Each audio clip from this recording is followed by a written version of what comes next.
All right. Let's see here.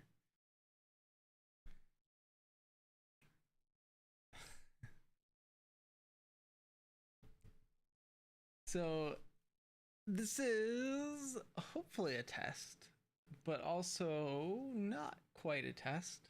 We'll see how this goes. um, it's been a while since I've streamed to YouTube, so I'm hoping this is just working. There's a good chance it isn't, and I'll need to fix things. So we'll see how that goes. Let's see here.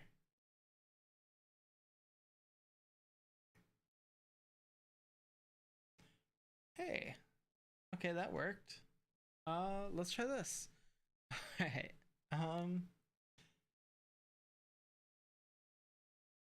Weird. Okay.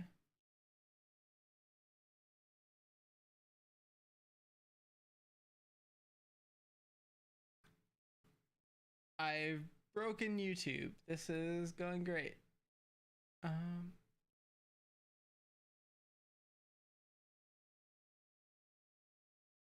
have I done something weird, or is it streaming somewhere else, or what's going on here? Um,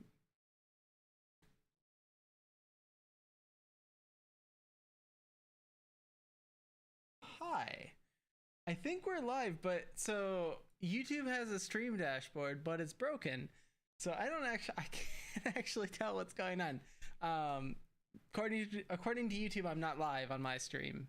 So, we're just gonna go for it though and pretend like this is fine. And I'm just gonna rely on OBS, I think, and maybe open the stream. Um, yeah. Okay. Cool. So that works. Great. Perfect. Hi. Okay, so it's working. I'm just gonna fix the jank later. But hi. So what we're doing is the GMTK jam, or the Game Maker's Toolkit jam, which is running this weekend. The theme is roll of the dice. So we're gonna build a game with dice.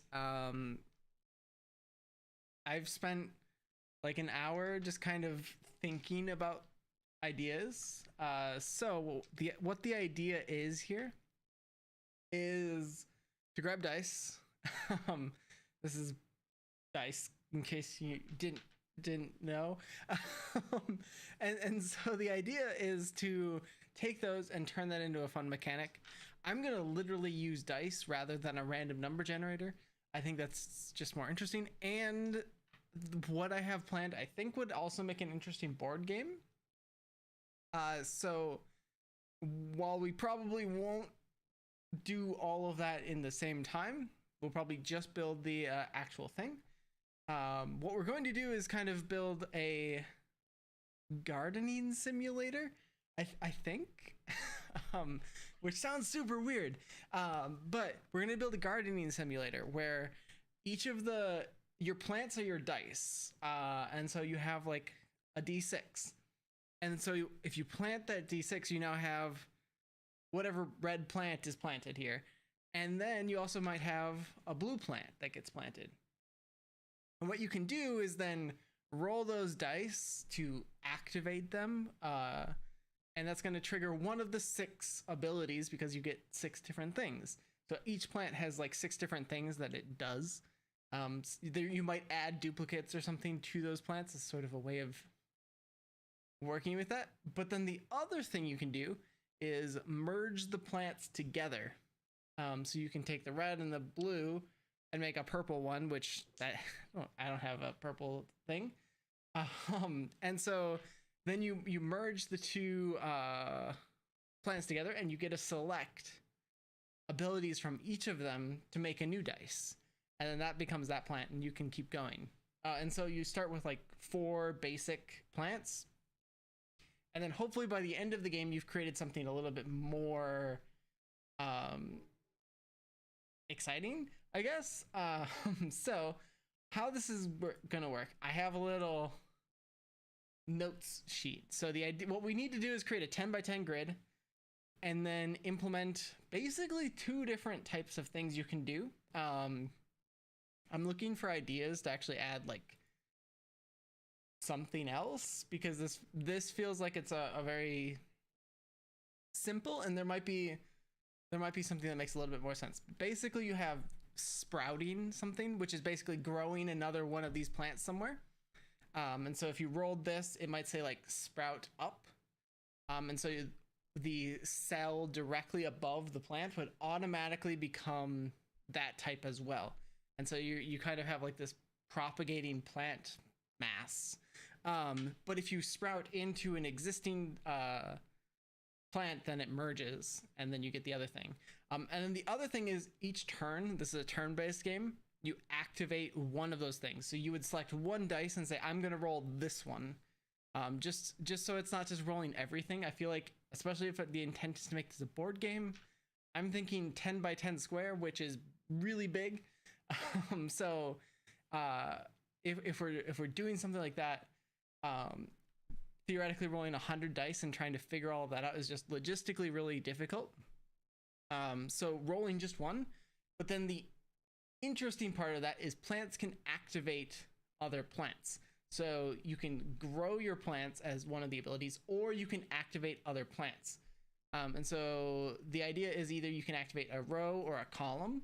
So you would activate every plant in that row or every plant in that column, which you might not have anything there. It's random.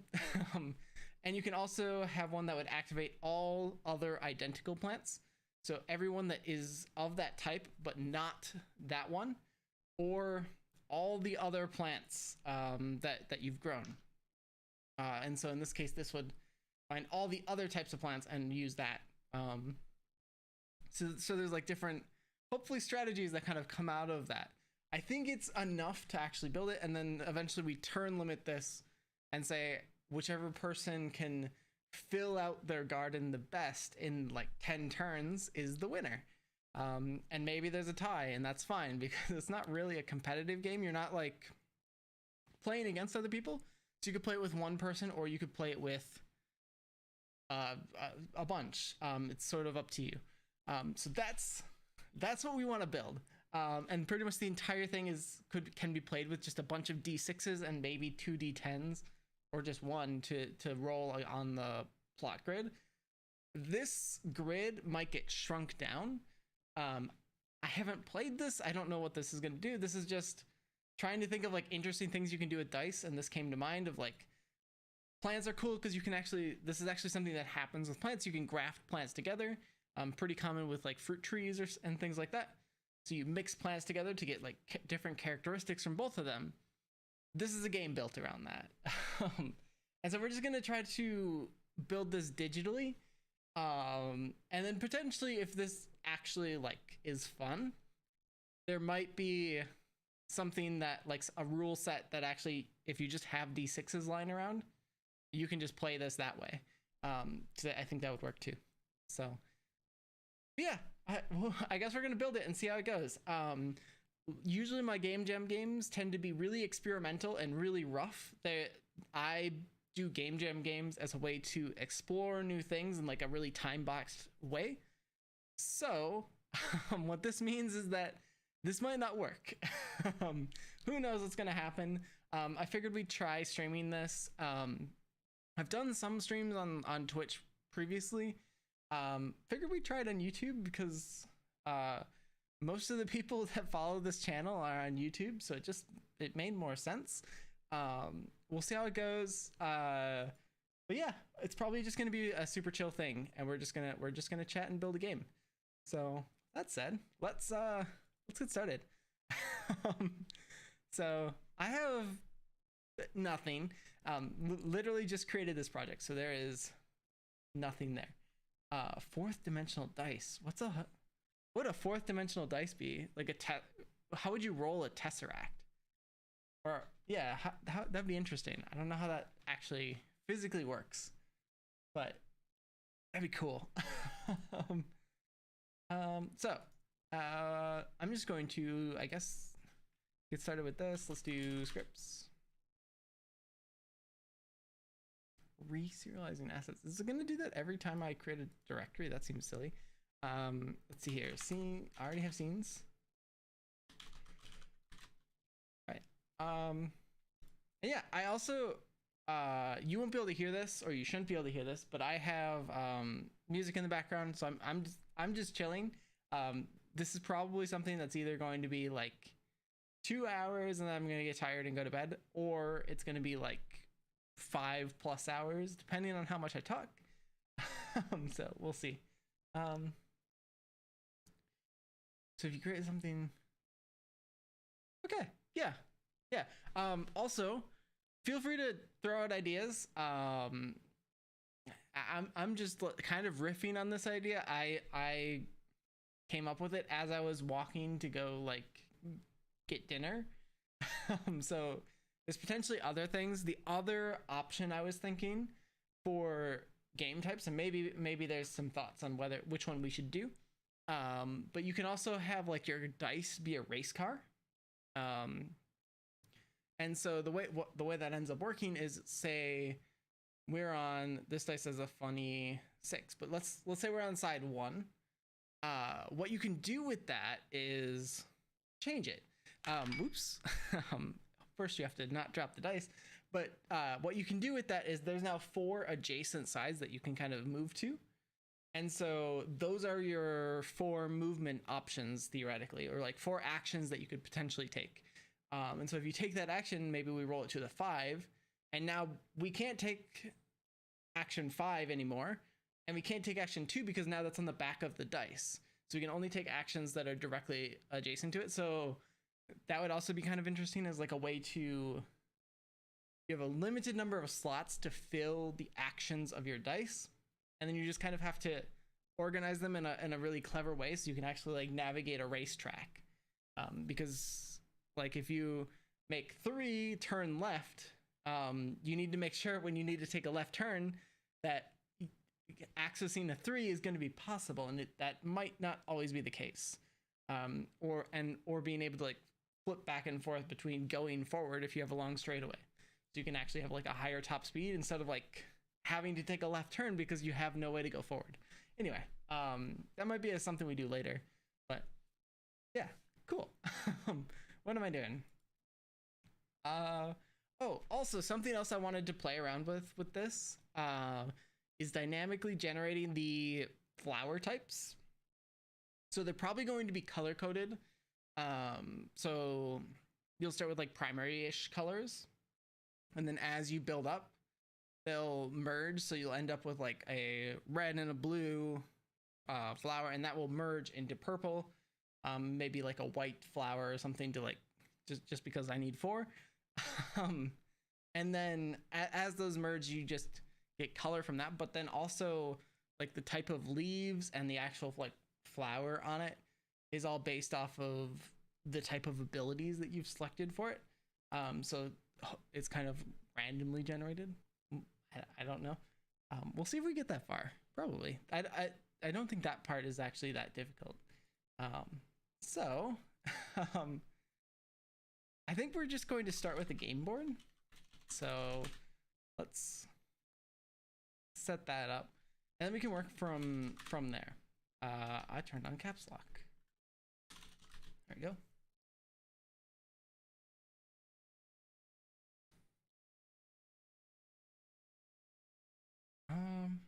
How do we want to design this? I don't actually know. Let's just, sure. So thinking about how I'm going to sort of construct this, we're going to have a game board that's basically just going to be the size and width of this, and sort of draw out your plot. And then the other thing you're going to have is sort of abilities and dice, and those are going to be separate objects. So it'll probably be an interface defining the actions that you take.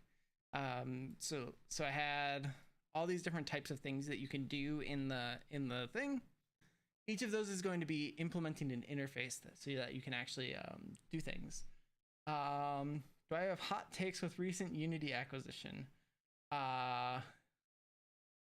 I'm not personally a fan, but so I don't know how much this comes across, but like I don't try to make money with this channel or typically what I do. I have a full-time job and I do that for like making money. So games for me are creative things. So for me personally, the things that I look for like game engines to emphasize are like make it easier for me to make things so I have to do less and make it so I can iterate faster. Those are the kind of things that I like. I do think there might be some advantage to actually having like accessible monetization. I think having a way to monetize things is an important way for like developers to make a sustainable thing. If you want to do this full time, you need some way to make money. On YouTube, that means ads and sponsorships. In games, that can vary. That can be a like microservice, or not microservice, that's a cloud thing. But that can be like creating something where you have microtransactions and you're selling these cosmetic items. It can be advertisements, especially in like mobile games, because people don't want to pay for mobile games. Or it can be like selling this one thing. The problem with selling, like if you sell your game for $20, problem with that is that's a really steep entry level. Like you're asking people to pay $20 for the game that they may not have played, and it's an indie game typically, so that's hard to do. And if you're trying to do like online services and things, those have a continuing cost, which means sustainability of that becomes difficult. The cool thing with ads is advertising revenue can match your cost. So if you have a continuing cost of development or something like that, the advantage of something with ads is that it hopefully those ads are bringing in that money for you to help sustain that, so you don't ever exceed your revenue by what you're trying to do, which can happen if you just have a one-time cost where you don't have new people coming in and playing your game, but you just have like a legacy dedicated fan base. So I guess that's sort of my answer. It's not something that I'm going to use. I don't know much about the company. It doesn't sound like something that is particularly interesting to me. I'm personally a little bit more sad about Unity shutting down its like internal game dev teams that were building games with Unity and kind of exploring that. I find that really useful. One of the things that I really appreciate just as a developer, not just like game dev stuff, but one of the really cool things is from Kelsey Hightower, which is like developer empathy. And so what that is if you're building tools, if you're building something, actually using it. So in Unity's case, that means you're going out and you're building games and you're adding the features to it. It's not just like, tick, this feature's done, let's move on to the next one. So it's not just like a feature pipeline, it's actually how does all of this play together and how does the experience work with that? And that's actually a really, really neat thing.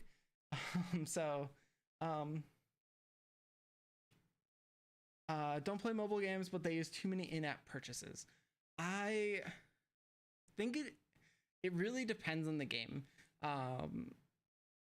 I think the difficult thing is that games are expensive. Like engineers and actual developers and stuff is not a cheap thing. So it's just a really hard market, I guess. Like when you actually think about it, it's really hard. I used to try to do like mobile games in school to pay for that, and that was hard. Mostly because it meant I had to do marketing, and I don't like doing that. So yeah, it's interesting. But there's definitely some mobile games that do have a lot of in-app purchases. There's also some really good mobile games that are actually like really fun. I guess it kind of goes whatever. Granted, as far as in-app purchases go, I played Arknights, so and that game is all microtransactions. So maybe I'm not the best example. All right, we've created an empty class in like 15 minutes. This is going great. very much time crunch, but that's cool. this is gonna be fun. So, uh, which editor is this gonna open in? Definitely not this one. Please volume up my mic. Okay. Sorry, so typically I do video on demand, so it's hard. Let me see here. Okay, yeah, no, that's super quiet. Let's try. Sorry, bear with me. I'm tweaking OBS on the fly, which this can go all kinds of ways. But let's add a compressor. Well, I'm gonna pull this up here so you all can see how I do this. because if you ever want to run things, fun things, compressors are a tool that takes your highs and your lows when you're talking and levels them out. Really useful for, like, especially if you have multiple presenters, and one has like a louder mic and one has a quieter mic. This can help. This I think is what I want. Okay, that's definitely louder. Let's see here. Go to 12. So decibels are a logarithmic scale. Let me see if that's a little bit better. Yeah. Okay. I think that's a little bit better. It might still be a little quiet, so let's do something like that. But decibels double volume every 6 decibels. So we went up 14, so that's 2.5 times louder. No, not quite. It's doubled and then doubled again, so it'd be powers. Anyway, it's a lot louder, hopefully. Yeah, that sounds louder, and I don't think we're peaking, so I think we're all good. Let me know if I need to change it again. Very happy to do that. I just got this set up, so we're going to explore. Also, Unity is not opening stuff. I took an entire with audio stuff. I took an entire class in college about the physics of audio, which was fascinating. Highly recommend it. It's basically playing with springs all day, which is super cool. Because everything in sound is just waves, and springs model that pretty well. Why? Oh, okay, that's what's going on. My Unity's broken. I should mention that. For whatever reason, it wants to always default to a different thing. So I have to switch over to my editor, otherwise it just breaks. So, okay, sure. We'll pretend like this is fine. Yeah. Yeah. So the way sound works is oh, okay, not necessarily the way sound works. That might be a little bit over exaggeration, but like Fourier transforms are a really interesting, fascinating thing. Basically allowing you to create like all these really fancy sine waves just by multiplying or adding a series of evenly spaced sine waves. Okay. Is my editor still broken? What have I done? Okay, nope, we're good. Cool. So, definitely doing game jams right. We're 30 minutes in. I've opened a text editor. Yes. So, yeah, we'll see. Hopefully this goes well. I tried to scope down this project mostly so that we can actually like make it fun. I feel like that's sort of the point. Also the hardest part of this whole thing, because like you're building an entire game typically because it's faster to do it that way. So let's see here. Still loading. Cool. All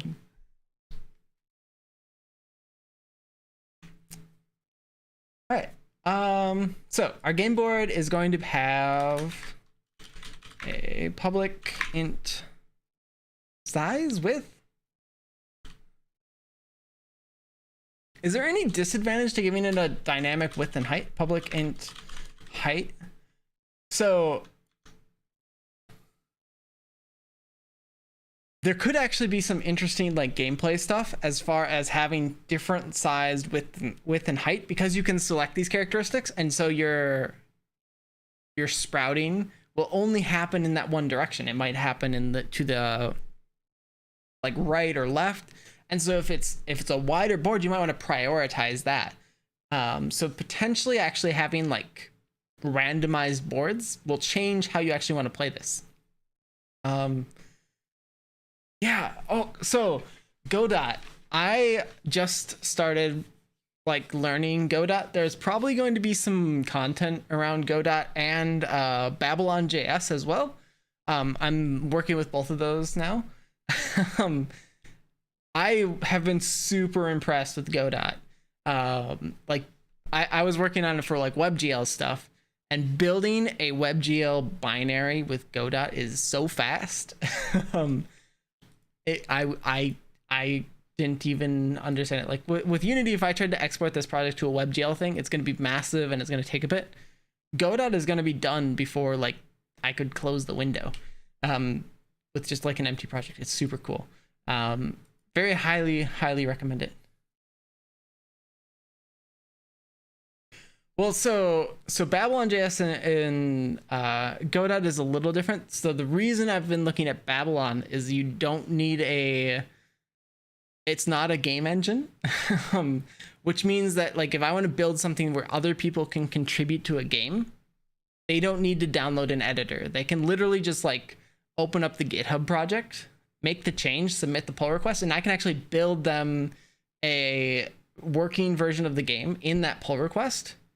So they can just test their changes directly in their browser as part of that without even having to like do anything.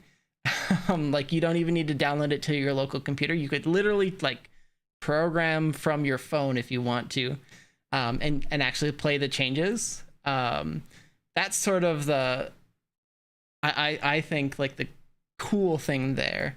You could do that with Godot, but it'd be more difficult. So anyway, but that's why I'm learning Babylon. It also means the advantage of Babylon and not having an engine is like I'm trying to teach an intro to game development, and editor like game engines are just big. Like even Unity, if you're just getting started with it, there's so many things it can do, and there's so much there that it can be a little bit overwhelming. And so the advantage of something that doesn't have all of that stuff appended to it is that it can just be easier, similar to like Mono Game or XNA. Yeah, no, Godot can definitely export to WebGL, which is a browser. It also, yeah, like so progressive web apps and all that fun stuff. It's super cool. But yeah, there should be more Godot stuff and Babylon stuff shortly. I don't know exactly when. I need to figure out like a good project for them, but I'm working on it. So sometime. Let's see here. Let's build our game board.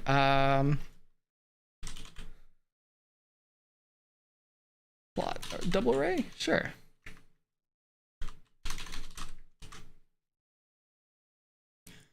Wait, the Godot editor can run in the web? Oh, you should send me a link to how to do that, because if that's possible, that changes everything. That's super cool. That'd be really handy. Because then, yeah. Well, I guess for me, like the interesting thing that I was thinking about is like I want people to be able to like go to a GitHub project and just be like, oh, this game is cool, but I really wish the jump was a little bit higher, and then just go and do that change and see and play the changes. So if it runs in all these different places, I need to try that. That's so cool. Okay, cool. I'm mostly doing this weekend, but that might be like a Monday project.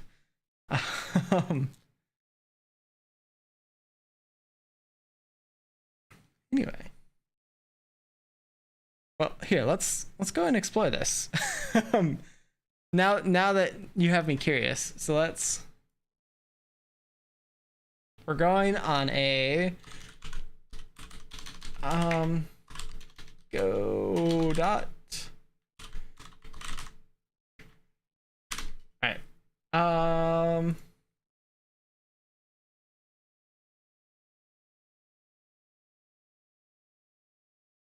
Has some limitations. Its focus is education and experimentation. Not recommended for production. That's fine. Don't care.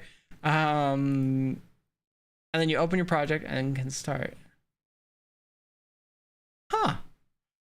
This is cool. Okay. I need to play with this a little bit more. I'm lost because I think I need to actually. Oh.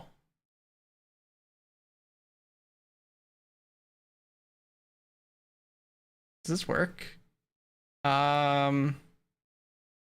User web test. Whatever. I'll figure this out later. But this is cool. We get apparently a full editor inside of a web browser. Oh, Godot is so cool. And it's so fast. If you've been primarily using Unity and your builds take forever, Godot is not that. It compiles so much faster.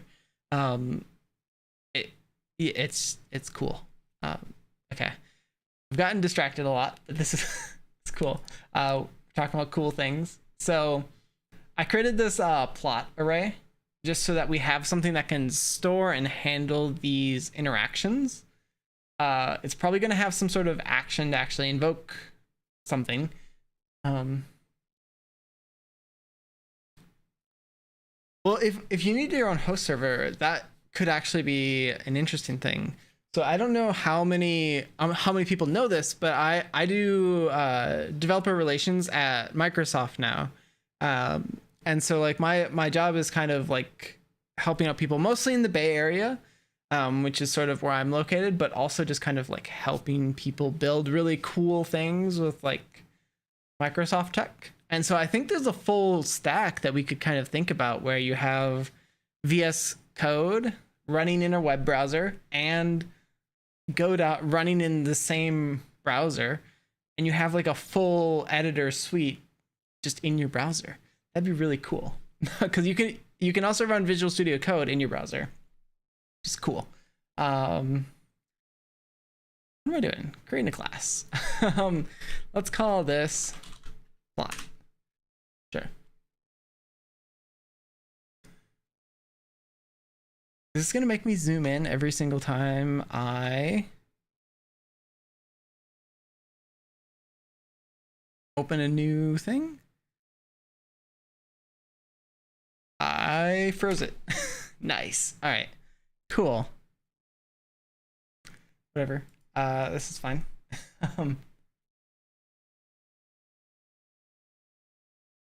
All right, so we have our plot. This is going to have a, what do we want to call this?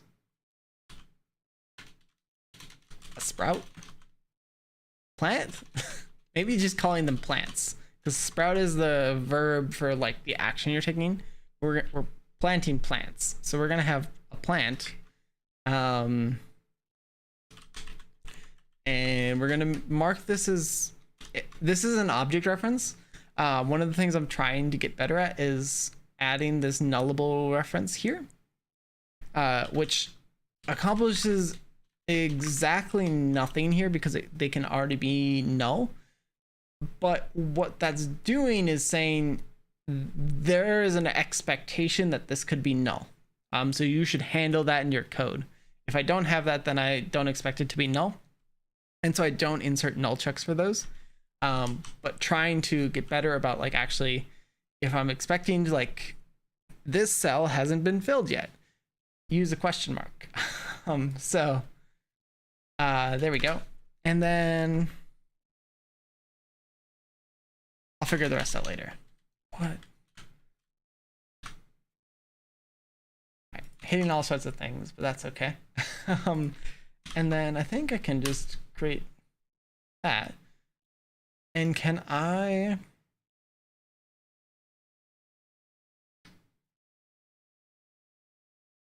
No, I don't think so. I was trying to see if I could export that into a new file, but whatever. So plants, public color. I'll probably link this to some sort of render or something to generate that, but plants have a color and then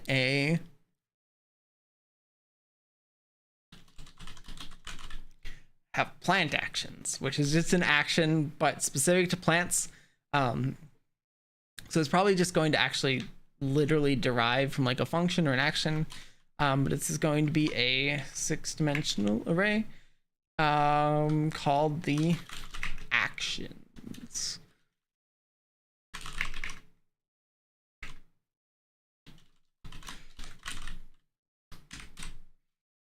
All right. So there we go. So it has the color so that we just can visually identify these.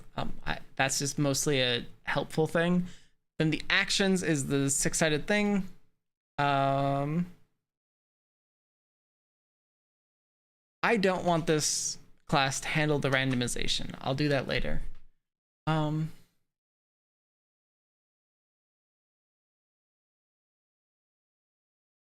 Cool.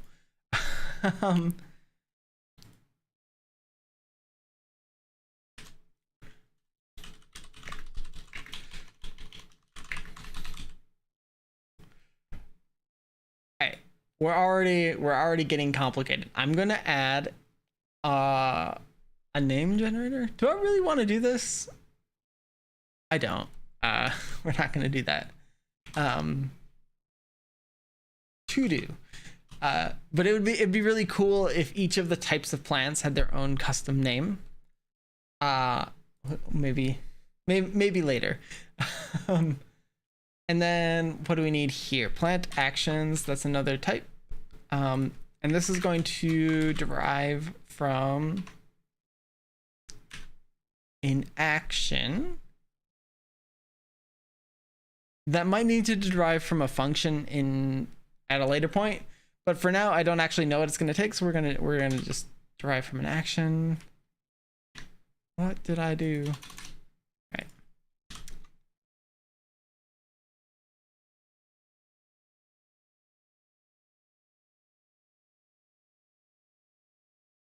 What did I do?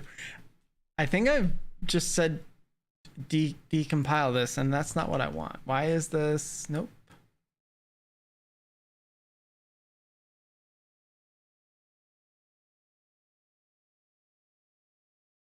I'm so confused. Let's just do plant action. This will make a whole lot more sense. And it's not going to confuse me. So we're gonna stick with this, because this way we can actually like explicitly do that. I did try to import action, but it was being weird, and maybe there's some extra stuff there that I'm just not thinking about. And then I have to make sure I use Unity's color and not the system drawings color. And then this is going to have a void perform action,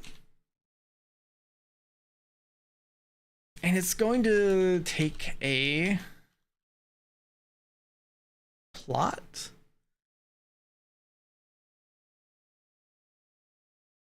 and it probably needs access to the plant that is performing that action,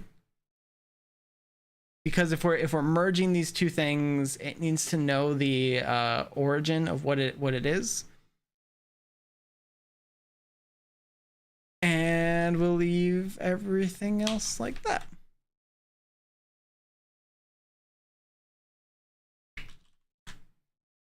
Okay.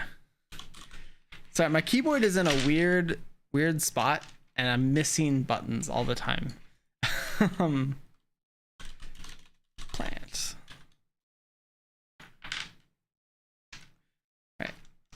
gonna get all the dice off my desk, because I pulled out a lot, because my original plan was to actually build like all of this real, so that I have like handfuls of dice here that don't need to be here right now, including these really interesting ones I got from a friend. These dice are, let me see if my camera, no, but they're math function dice. So this one's like log base 7 of 49. When you're trying to actually like get your stuff. There's some calculus and stuff on them too, just in case you want to confuse your friends. They're fun.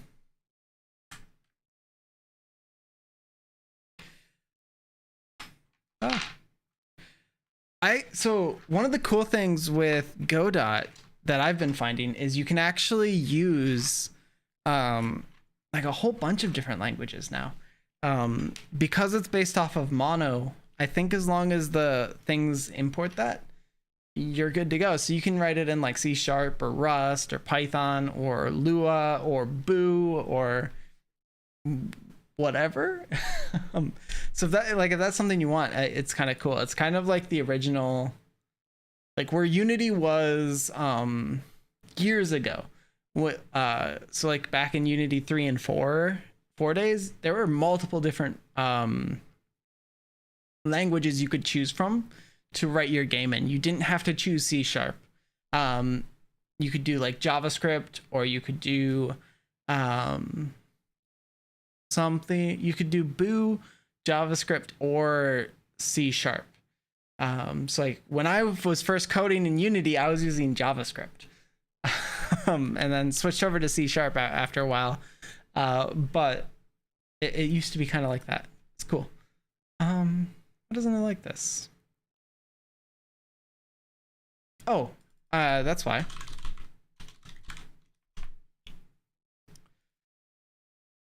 Cool. Oh, there's a lot of people who use Godot in chat. Somebody's gonna have to help me figure that out.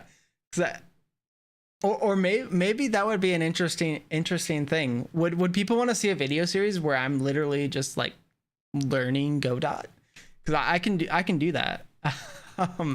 But it would literally be like my first Godot game, which probably isn't gonna have any of the best practices or get anything right. But it might get something working.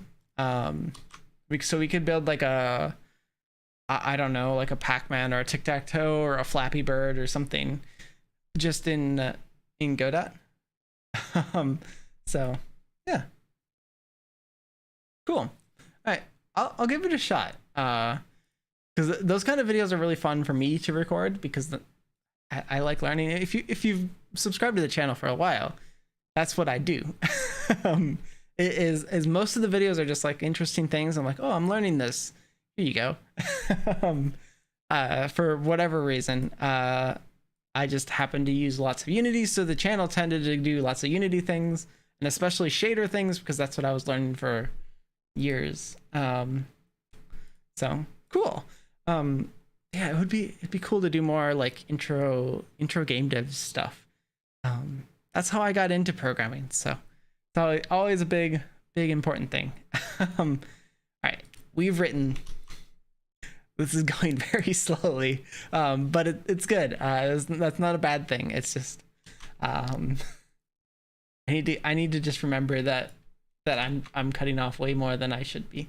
So we've already created a plot. Why doesn't it find it?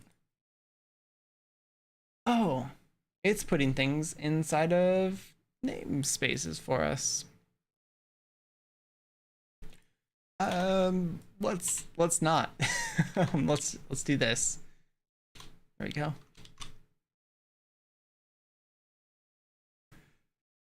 Cool. All right, so our game board has a plot, and it can do all these things. What does it need to do? First, it needs to plots. This new plot width, height. Whoa.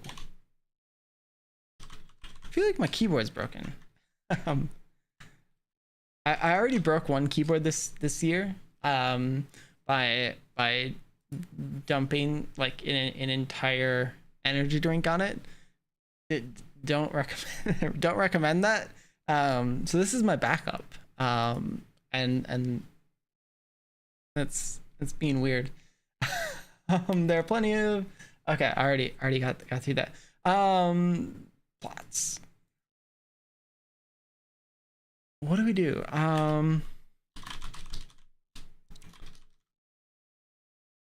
Oh, so this is something to think about. Do I need to tie this to like physical objects so you have references to the game object? Maybe I should do that. So each of these plots that we're creating, or yeah, so each of these plots should reference the game object that owns them. And then what we can do is we can separate out our rendering layer here. And so generate board is going to actually go and do that.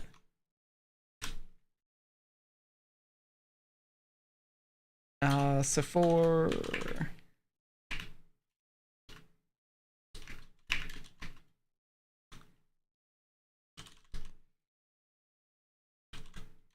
right. Length.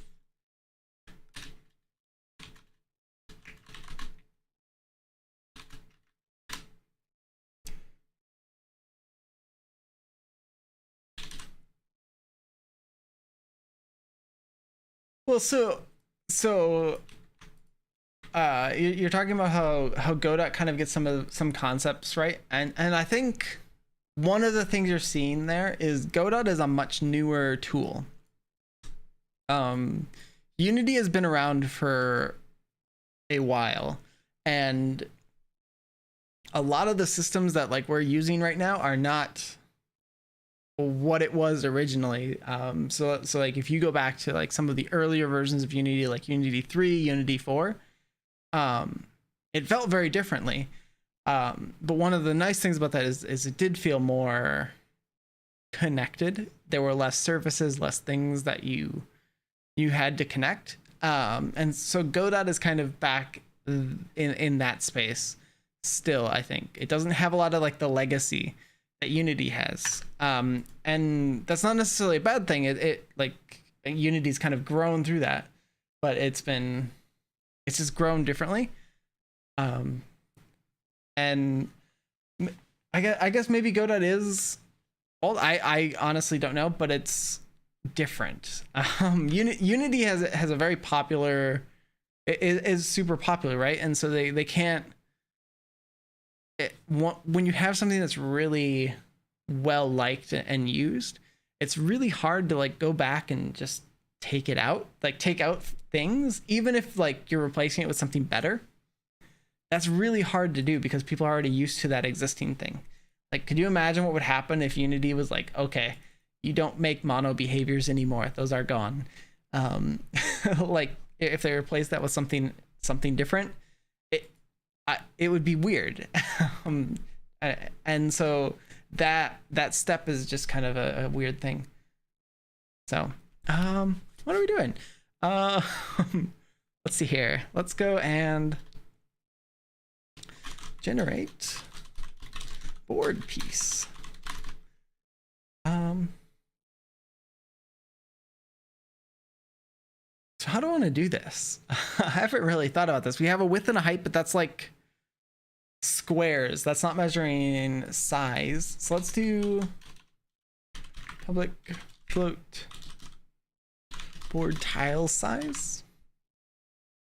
We can default this to 1, I guess, but we'll use this as just kind of a metric for this, and then we can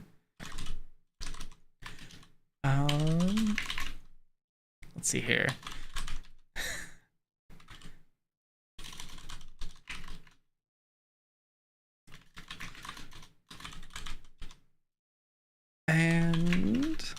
use something like this. So what we're doing is we're just kind of creating something that's building a board, and it's going to generate these pieces in like a grid with a specific spacing.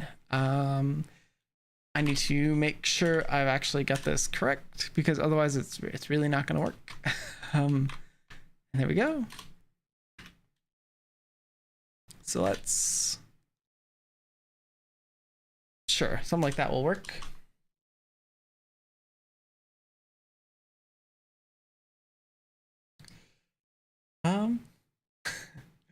Lots of talk about Godot. Okay. Right, I'm making a note, mental note for now, but probably before the end of July, I would say expect a few videos on Godot. Let's say Babylon too. So I'll probably do some like intro to Babylon and intro to Godot stuff in the next like 2 weeks. It'll probably just be like one video just as I like figure it out, because it takes longer when you don't know what you're talking about.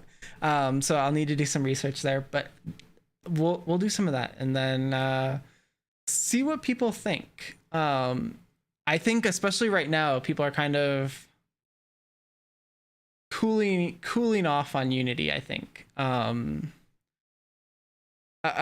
especially at least, and you all can let me know if this is maybe not the case for you. But it feels like one of the things Unity has done lately is kind of do more like online games as a service type stuff. So you have like the Unity services where you can add like online configuration and all this other stuff, which is super cool. If you haven't tried that stuff, it's really fun. Like highly recommend it. But I'm not like, I think a lot of the people that watch my kind of content tend to be more indie focused, and I'm not super sure if like online services is sort of what people want there. So yeah. Oh, so you're learning Godot during the jam. That's super cool. I'd be really curious to see how that goes. Also, one of the interesting things I'd be curious about is how well does like the collaboration stuff work? Does it, if you're syncing over like GitHub or something like that, does that go well, or did you hit a bunch of issues? Especially if it's GitHub, I'd be really curious if there's things that I can do to make that process easier.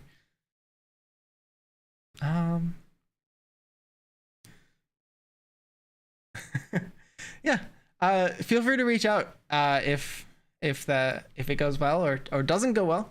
I'm just curious. Let's see here. Generate board piece. We're gonna add a prefab for this and work from there. And this should return a plot. Let's see here, plots. There we go. Oh, and now my fancy. So this is a style guide thing that I'm just gonna call out because I do this all the time. When you try to line up text, like I originally had these two pluses in line with one another because it looked nice. That doesn't actually work very well in like any code that you're intending to have like legacy support in. And it actually causes a bunch of issues. So mostly the issue is with doing something like this is if I ever need to like rename any of this for any reason, or change how this math works or something like that, and now it no longer lines up. When you're looking at like the changes in your source control, these lines are going to change or look like changes, and maybe they didn't actually change because like I didn't actually change the math there. I just changed the spacing. But in a source control setting, that's a changed line. And so the problem with that is that then when people are going back to try to see what happened, when was the last time this line was changed, it's not going to be accurate because it's going to say you changed it when you just fixed some spacing and they really meant a different change. So typically avoid what I'm doing right now because that, but it does look nice. So yeah. Cool. Okay, so we're going to create a board piece, which means I need to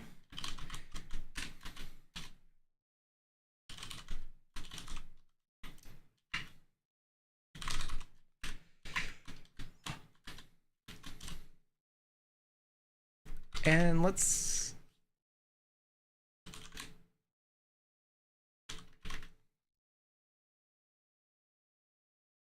yeah, this will make sense. Okay, so we can return a new plot. And I'm just going to add parent like this. And we're default generating this game board, so I'm going to completely leave out all the plants here, and we can actually add them in later. I think that makes the most sense.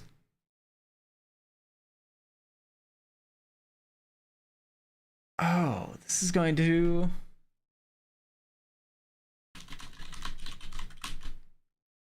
Is that valid? Does that work? I think so. Yeah. Okay, cool. So let's add that in.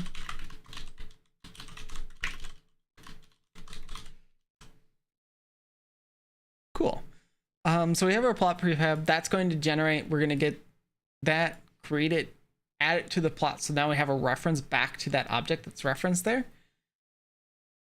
And so it should all be able to work. We just need to make sure our prefab is the same size as the board tile size that we use. I'm just going to use one. And we'll see how that goes. But there we go. I think that's everything we need to actually make this. So let's see what happens. Game board.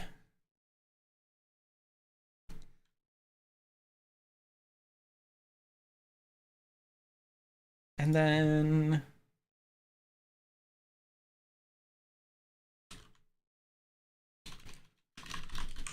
game board? I don't know what I'm doing. Just naming things, random things. Create a empty game object.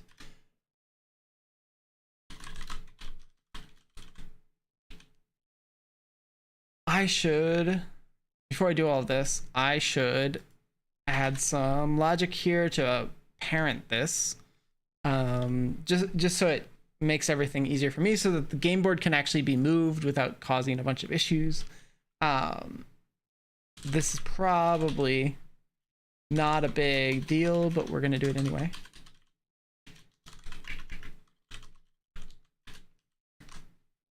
Cool. Yeah, all right, that makes sense. And then let's add a just basic sprite, I think. I guess it doesn't have to be a sprite, does it? Let's do spheres. Why not? Cool. And then we'll add that as our plot. Oh, I guess here's a question for all of you. Should we use a, like, I was originally thinking let's use the pixelated, like I'm gonna draw up some pixel graphics or something to make this work. There's no reason we can't use 3D. Like, we could build some really quick 3D models for plants if we want, and then like build up the plant that way. That could actually be like a really interesting way to do it. Because then you could have like each of the types of abilities could have their own like little prefab piece, and you could build it from all 6, and then that gets you your flower. And then just add like the color somewhere into that somehow. That could be a really interesting thing, but we don't have to choose now. But if you want to see this project in 3D or 2D, let me know. And we can choose that way. Because I honestly haven't thought that far. All right. Game board. Cool.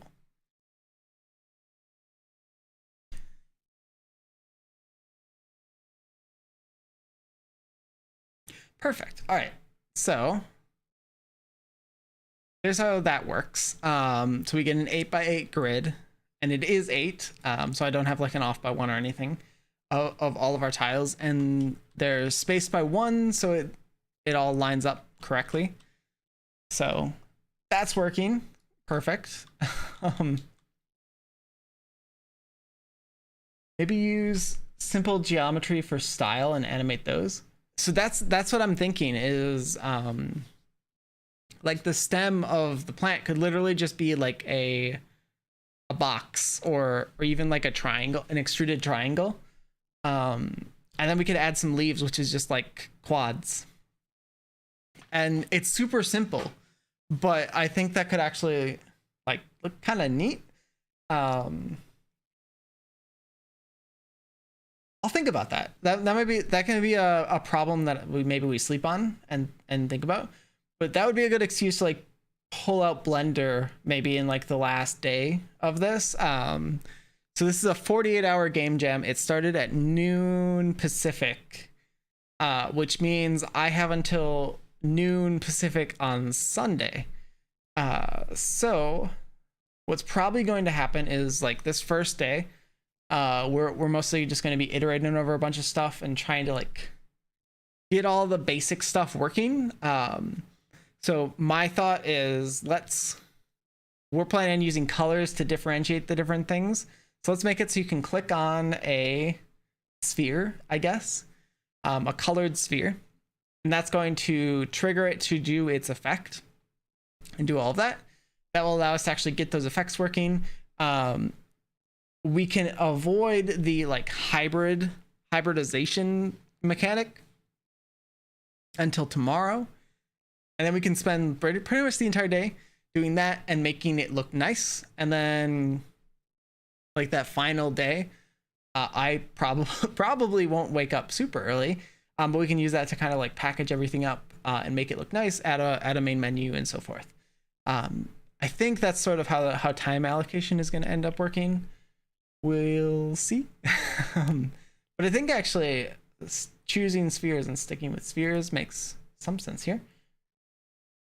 Yeah, no, 48 hours is super, it's a really tight time schedule, especially I was working until like 5 p.m. today, and then had dinner. So we're like an hour in total. And there's only like 40 hours left in the jam. So at that rate, we have not much time. The good thing is like, it should be fine. And if we don't necessarily finish it, we can just keep going. But cool.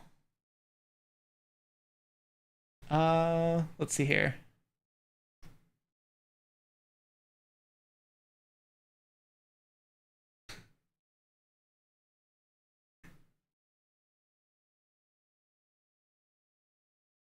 All right. Sorry about that. Yeah, so this is a dice game. Where did I get my name? Oh no. So World of Zero actually came from like Hello World. When you're getting started with programming, you say Hello World. It's also where the intro to every video comes from. Hello Internet is a play on Hello World. So that's where that's all coming from. But then the World of Zero is we're talking about computers, and there's no people in computers. And so philosophically, maybe that's not necessarily the case, but that was sort of the inspiration there. Is it's a computer focused channel about sort of discovering and building new things. And so like the logo is sort of a eclipse. So you kind of have slowly like a new sun or new thing you're learning kind of rising from behind the shadow of whatever you used to know. So that's a little peek, I guess, into that. So I did hello and scratch. Is that the same? Yeah, like if you're trying to get started programming, it doesn't matter. And even as you're like more and more familiar with that, it matters less and less. Like regardless of whichever language you choose, you're probably going to have to learn a new one at some point. That's just how this all works.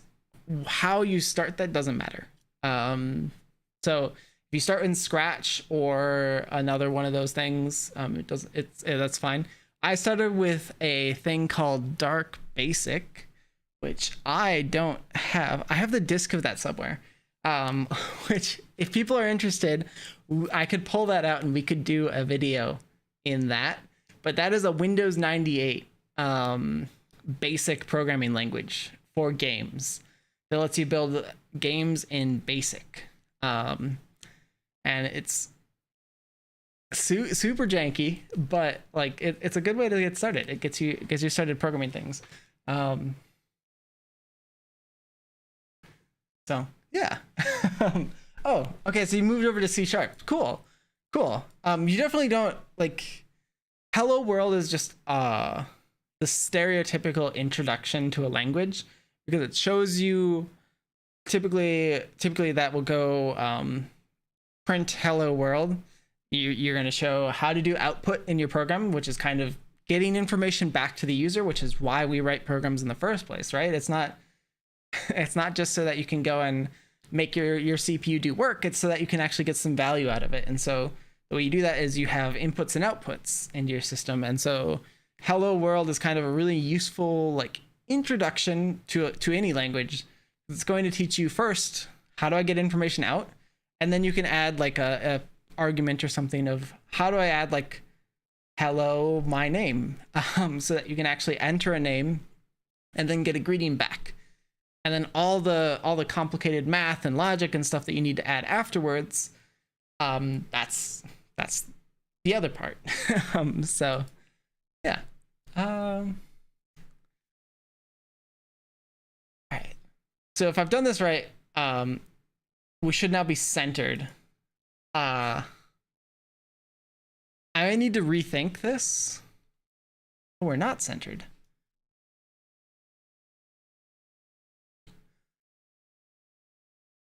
Oh, okay. That's because the spheres are and we're 0 indexed. That's what's happening. So too many code editors. I think what we want to do.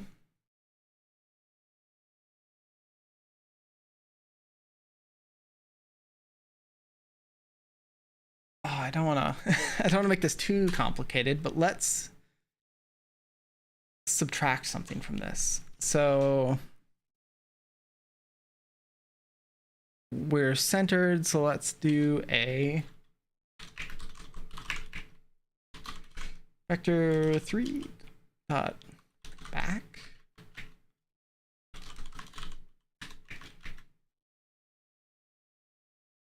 All right. This might get a little bit weird.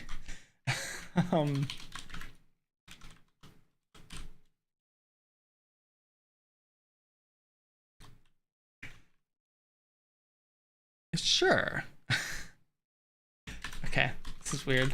We're gonna go with it, but this is a little bit odd.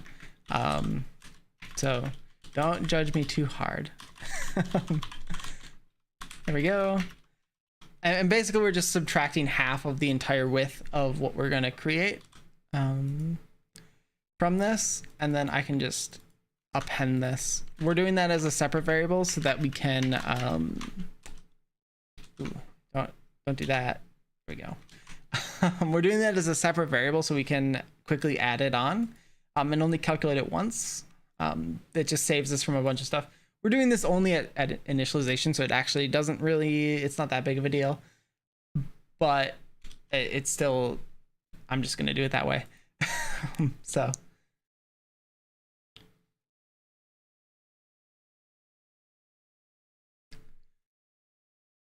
Okay. So what I should be able to do now is move this back to 0, 0 and try again. we're still centered and we're 0 index, so we're probably off here. But I can fix that too by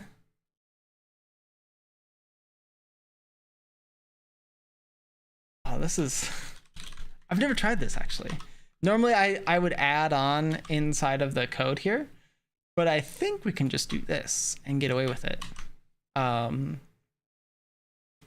but I can't index into the array. Never mind. All right, so we'll do that, and then I will just add on 0.5. Is that what I want? So the issue we're running into is we're going from 0 to 7 and not 0 to 8 like our question is trying to answer here. And so we're missing by 1. And so maybe the solution here is just subtract 1. We're trying to fix an off by 1 error, so maybe instead of trying to do weird math, let's just fix the off by 1. That makes a lot more sense. Could I index it with a seal or floor? So that, yes, but that it won't solve the issue. The issue is that we're iterating over our array. And so the way that's going to work is we're going to start at 0 and then go to 1, 2, 3, 4, 5, 6, 7. And then our size is a maximum of 8, but we won't loop through that 8th time because this condition doesn't include that. And so what's happening is our board size is 8 by 8, so we're subtracting 4, but we're only going to 7, so we're doing like, we're not quite getting to where we expect to be. And so when we try to divide by 4 and then add back on, we're getting the wrong result. This probably doesn't actually matter. I can fix that. I could fix this if I wanted to, just by moving the camera, because players aren't going to realize it. But looks like just subtracting 1 there fixed it. So now we're moving over the correct amount. So instead of moving over 4, now we should move over 3.5, and that fixes it all. Cool. So now we have a centered game board with spheres that represent our plot.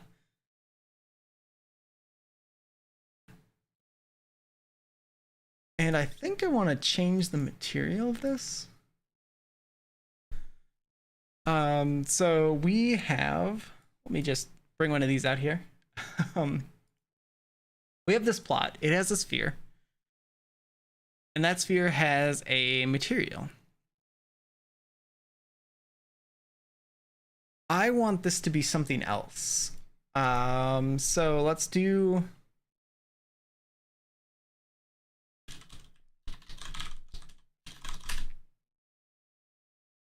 let's assign that. And so instead of that, I wanted something that is going to use the color parameter of the object itself, so we can actually change it on a per object basis. Or do we need that? Okay. I've opened up another question for myself. How do we want to store these flowers that we're planting? Do we want them to be specifically defined in each of these objects? Or do I want a collection of flowers that are referenced somewhere else and then maybe assign materials there? That might be a better way to do this. I keep trying to open Visual Studio Code, but I'm not using that.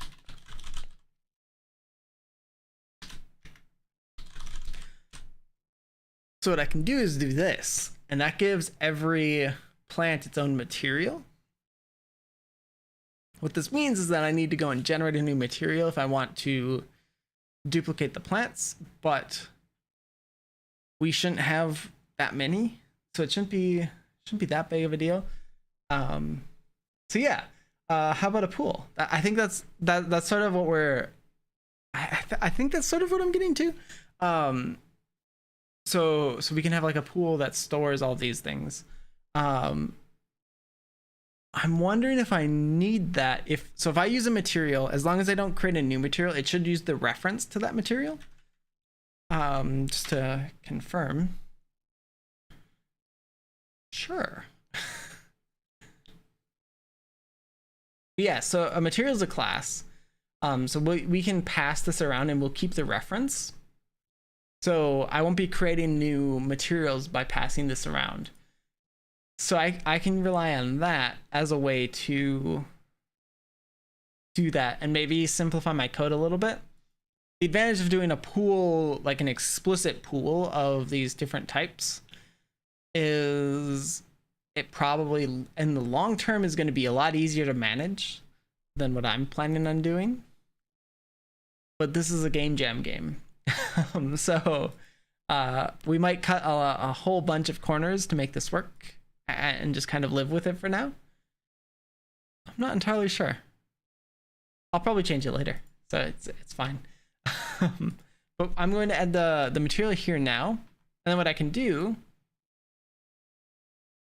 is pass this into our plot controller, so we can swap that out and then create a new Unity script. Oh, hey, that's neat. Okay, cool. Plot controller.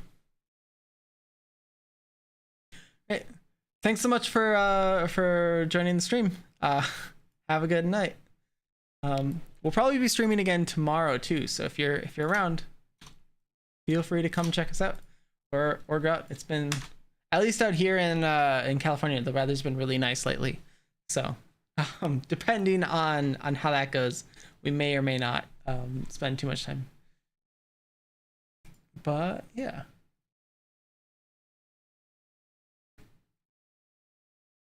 Sorry, just doing weird things. All right, cool. What I usually end up in most cases, every game object owns its properties, and there are systems that instantiates and manage the collection. Yeah, I think that's so. I think what I'm the question that I'm asking myself is how I want to manage these materials.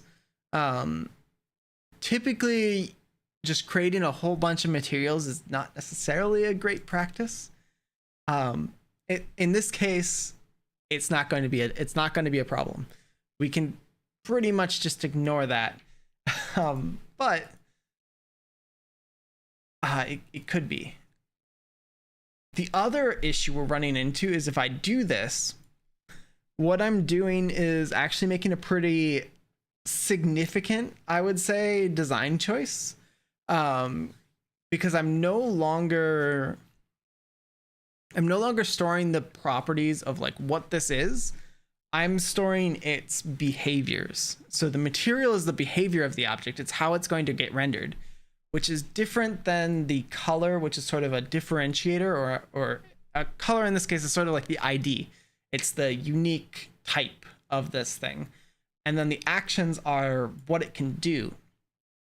If I include a material here, what I'm saying is that this class not only defines the actions and behaviors of the thing, it also directly impacts how it's rendered in the scene. And I might want to separate those and pull them apart so that the material can be doing its own thing. And then if I want to like swap out the art style or something, it's a lot easier. So just thoughts.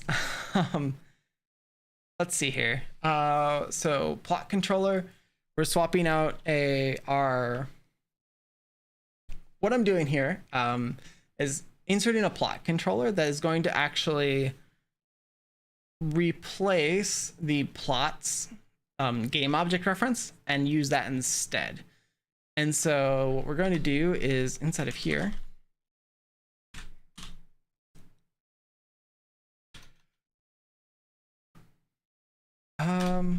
is assign the parent. If I want to make a material manager, go nuts. Yeah, I'm just trying to figure out if I really want to actually spend the time doing that, because I think that might be a little bit more than we want. But what I can do here is instantiate this with a new what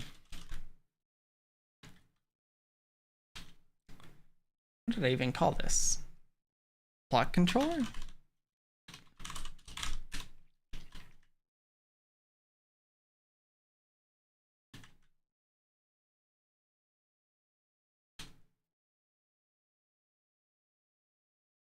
What am I doing? This is all wrong. Dot add behavior to our instantiated thing, which isn't any of this. I'm in the wrong thing. That's why I'm confused. Okay. So this needs all of this stuff. And then plot object add behave component of our plot controller. All right. I think that makes a lot more sense. So we add this controller, and then we can get that reference back of our controller. And this way we can actually store strongly typed references to things when we're creating this, for like color and other things, without having to like look it up every time we need it. So if I ever want to like swap the color or swap anything else on it, this can manage that instead. So what we're going to do is try to get it so that when I click an object, I can change its color. We're not going to have any game logic to that. We're just going to have it so if I click one of those spheres, it's going to change the color. So public color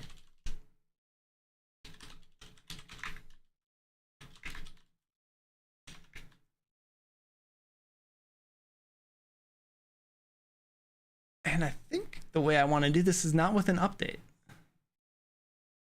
I actually think I want it to be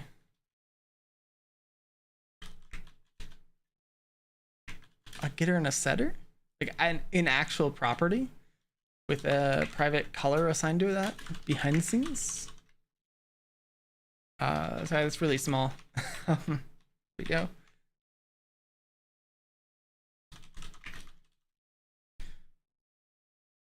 So we can, I think, shorten this to get our color. So that's the same thing as the other getter. It's just a little bit shorter. And then here, color equals the value, but I also need to trigger a few extra things. So we'll do like update plot color.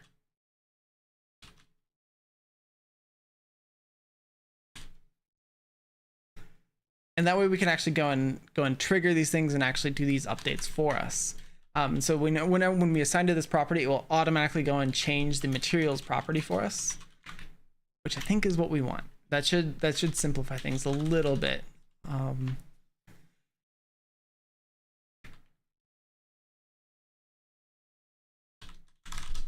Yeah, let's try this.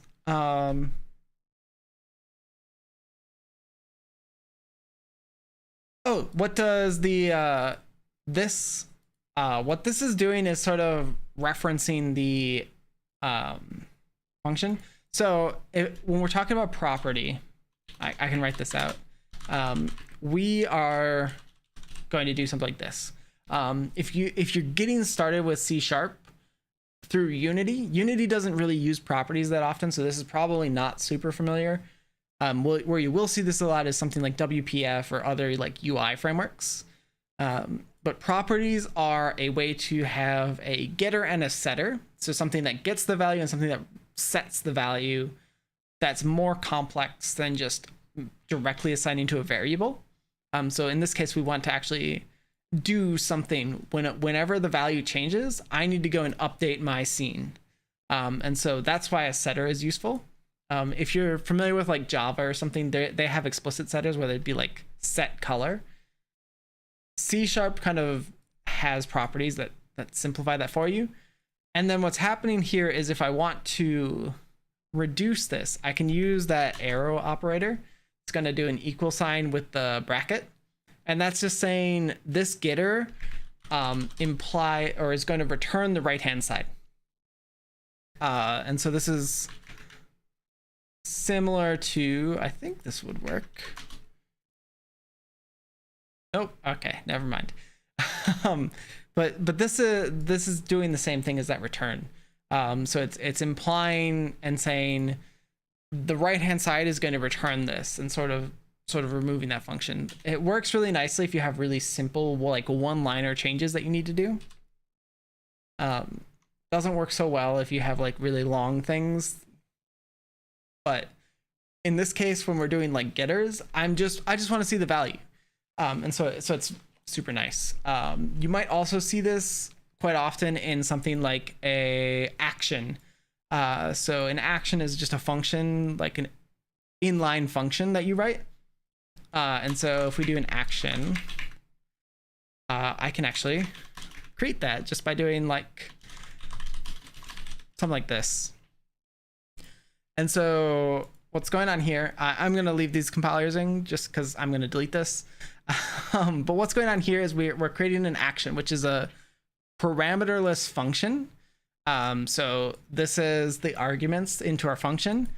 And then we're saying invoke this function on the right-hand side, which is just going to run debug.log.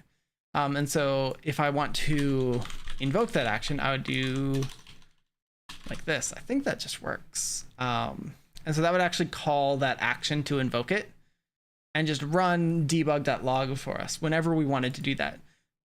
The reason you'd use this is, for example, if you want something that's a little bit more dynamic and you can actually swap out how something is going to react. Let's say in Unity, you want like a button. If you have this abstract button idea, you can use actions as a way to sort of abstract that out. And that way you can just assign actions directly to the button. And so all of your button logic stays the same, but you can change the action that it's invoking. So it's doing different things, just referenced this way. So hopefully that helps a little bit. Yeah. All right, material.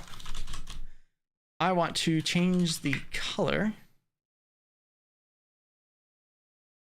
Is this gonna work? This might not work. I think this is gonna cause other issues. It's been a while since I've tried this, so I might be getting myself into trouble here. Yeah, I'm glad it helped. If you're still in like running into issues with C#, reach out to me, and I can help out. But yeah, cool. So we're updating our plot color.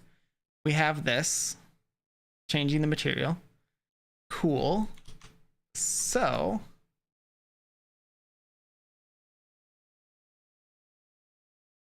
how do I want to do this?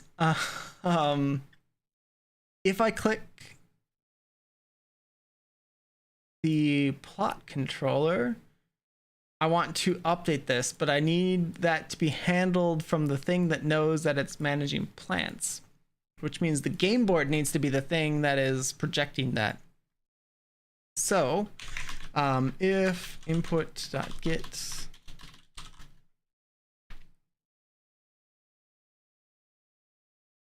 I'm going to choose button up. Button 0 is just left mouse. We will change this out. So I'm going to leave myself a to-do. Fix this.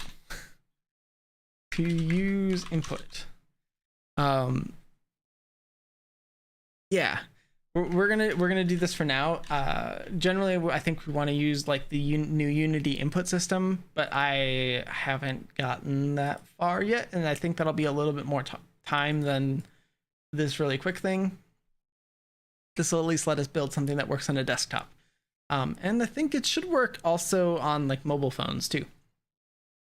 Just not like consoles or anything like that. So if we press this, we want to raycast.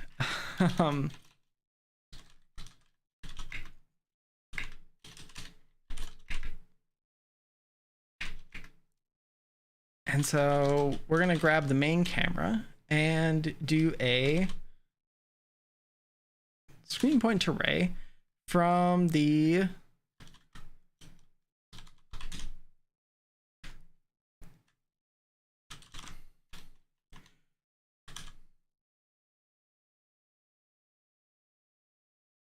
I have forgotten how to do this. What is the... Oh, right, it's in a separate class now. It's like mouse dot.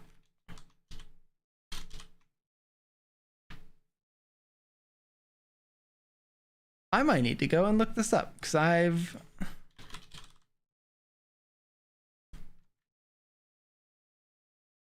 What is it? So I'm trying to figure out how you can get the position of the mouse in space. Is it from here? Oh, there we go. All right, mouse position. Got lost. Cool, but we're back. So what this is doing is grabbing the point on the screen and then converting that into a position and shooting that into space. A raycast is going to go basically a laser pointer through your scene. It's going to shoot through that and then hit whatever we have. Because we have all those spheres and those spheres have colliders on them, we should be able to detect what we're hitting that way. And so that should hopefully let us know that we hit something. So if physics raycast,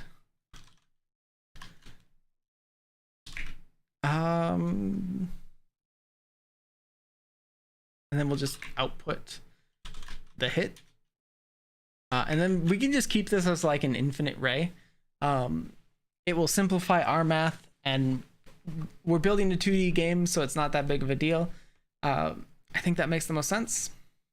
So yeah, let's try that. So this is going to go and hit our sphere. Our sphere does not have a reference to the plot controller. So I need to find that in the parents. How do I do that? Because I don't think there's actually a good way to do that. Hit that collider.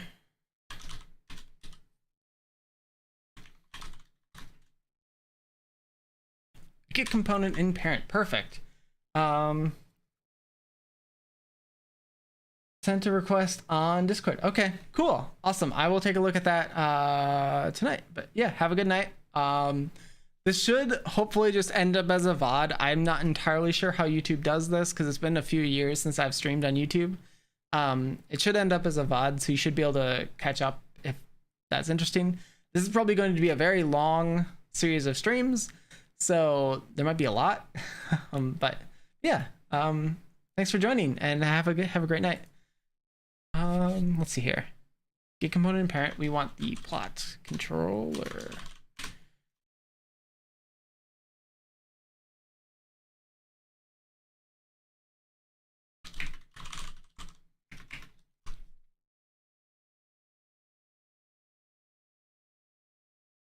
Okay. Let's see here. Get component and parent. Do all of this fun stuff. That will get us that plot controller. And so what I want to do is just change the color of that to be black, because that's going to be really obvious if it works. And I think that's it. So if we click something, do that. It's on mouse button up.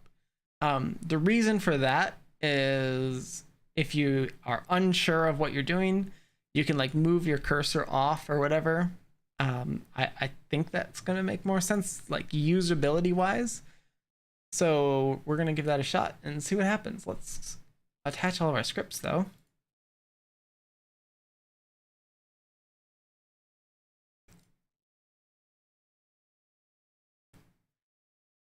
Oh, we're gonna hit another issue, but that's fine. So let's attach this. I haven't thought this through very well, but that's okay. It's so I should mention this a little bit. This is a game jam game, so like perfect coding practices, all of that kind of goes out the window. That isn't the point.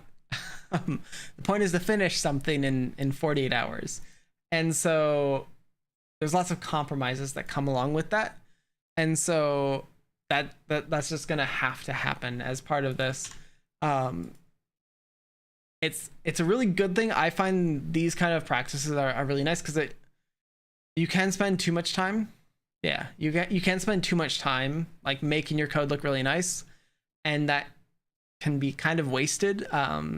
Just because it might look nice now, but a year later, what you actually intended to build could change, and then it doesn't matter anymore because you need to rewrite it anyway, and you just spent all that time that is now going away.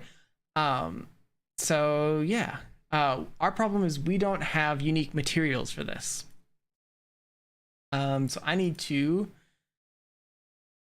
update that.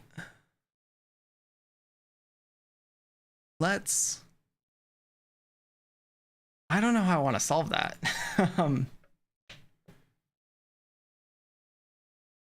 Let's see here.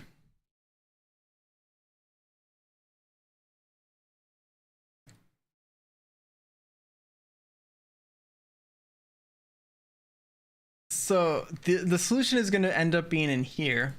And I think what we want to change is this to a mesh filter. Or even a mesh renderer. So when we change the color, I want to grab the... So there's a shared material, but there's also a non-shared material, and I think this should duplicate it, and we want to assign that to a new material. And so what I'm going to do is just kind of copy this,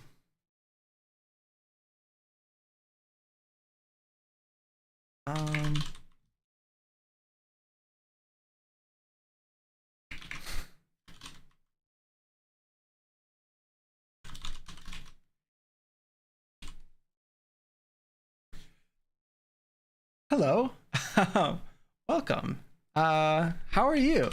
It's been a very long time since I've seen you in a stream. Welcome, Jason. So let's see, we have our material. Let's do that. What am I doing? That's not gonna work. So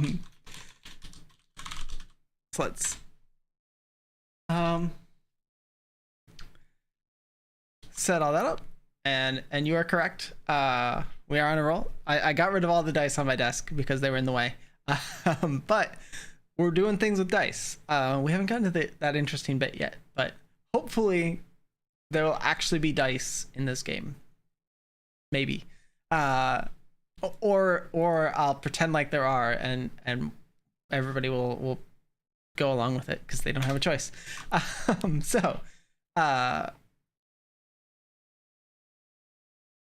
Aren't you? Because yeah, you're in. Yeah, it must be super late. So anyway, I'm surprised you're here, but it's cool that you are. I don't even. I've seen a few of your new videos, so hopefully things are going well. I know we both took a break, so let's see here. Copy our material, assign it, and then change the color.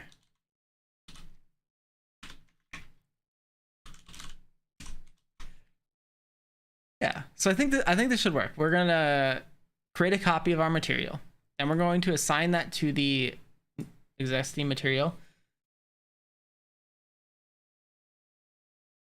Oh, so you have a Steam Deck. Okay, how is that? Also, 5 a.m. is very, very early. So hopefully that's just waking up early and not going to bed. I don't know if that's a good thing, but either way, I'm glad you're here. Let's see. Yeah. So if I've done this correctly, I have broken my reference here. Yep. But I should be able to fix that.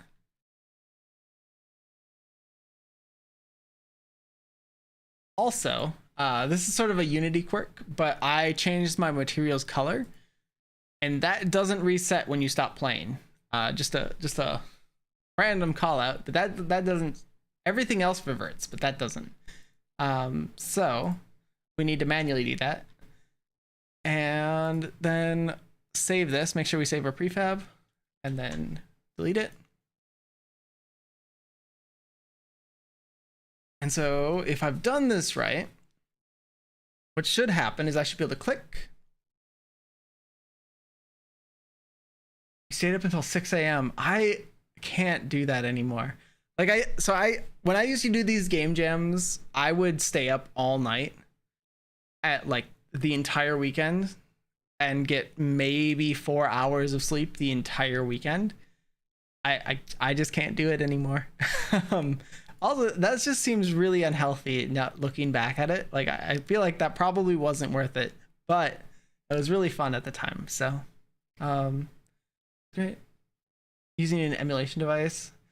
So I've been wondering about that. Like, a lot of the games that I play are like really old games.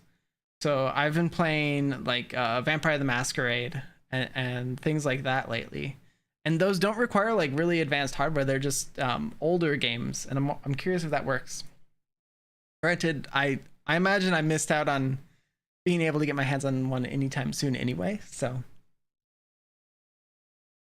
I'd also be really interested about like input delay. So like if you want to play like Celeste or something like that, I'd be curious how well that works, because being able to do that on like a plane would be awesome.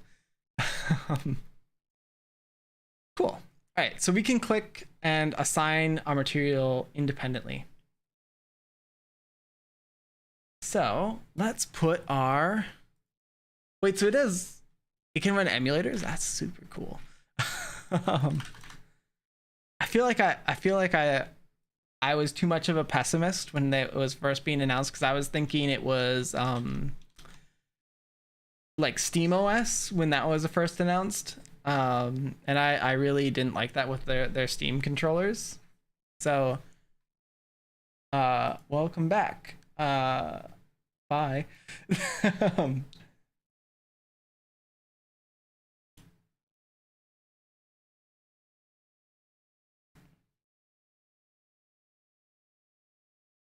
right. Fun. So I always thought it was yeah, like the old SteamOS stuff, and got distracted by that, I think. Because that just wasn't what I was looking for. But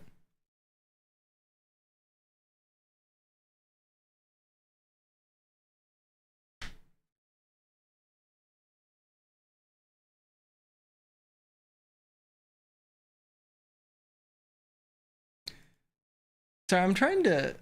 So YouTube has this really nice stream overlay for streaming, but it doesn't actually seem to work. Like the chat for all of this doesn't exist. So I'm not entirely sure what I'm doing wrong, but it's not there. So unless I am in the wrong thing.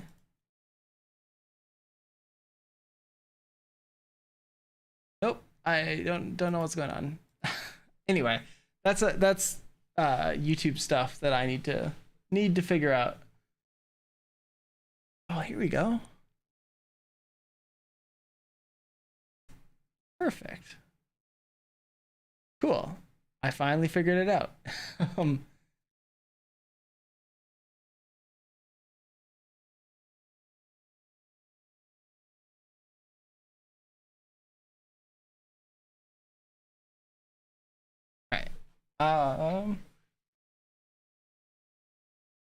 Oops. All right, so I have a full emulation station front end. Okay.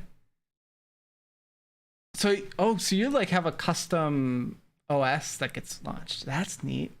And then you play from there. So it's hidden right now. but I actually have a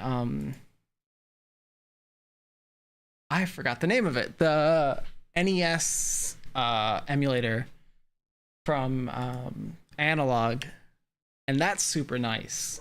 I use that for like Super Mario hacks, but it definitely doesn't do like N64 or anything. And there's some really good games from like the old like GameCube N64 days that I would really like to play again, but it's been hard. I think the closest I can get is like Dolphin. So cool. I will take a look at that after I finish all this, before I end up going to bed. Cool. Okay. So turns out I've been talking about my YouTube dashboard not working. I just did it wrong.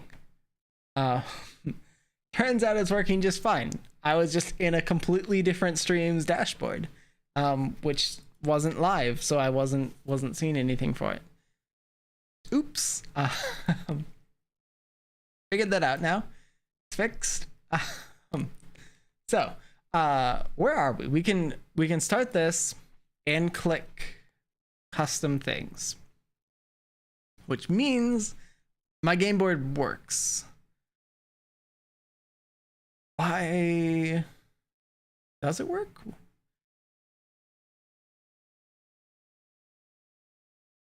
So why is it?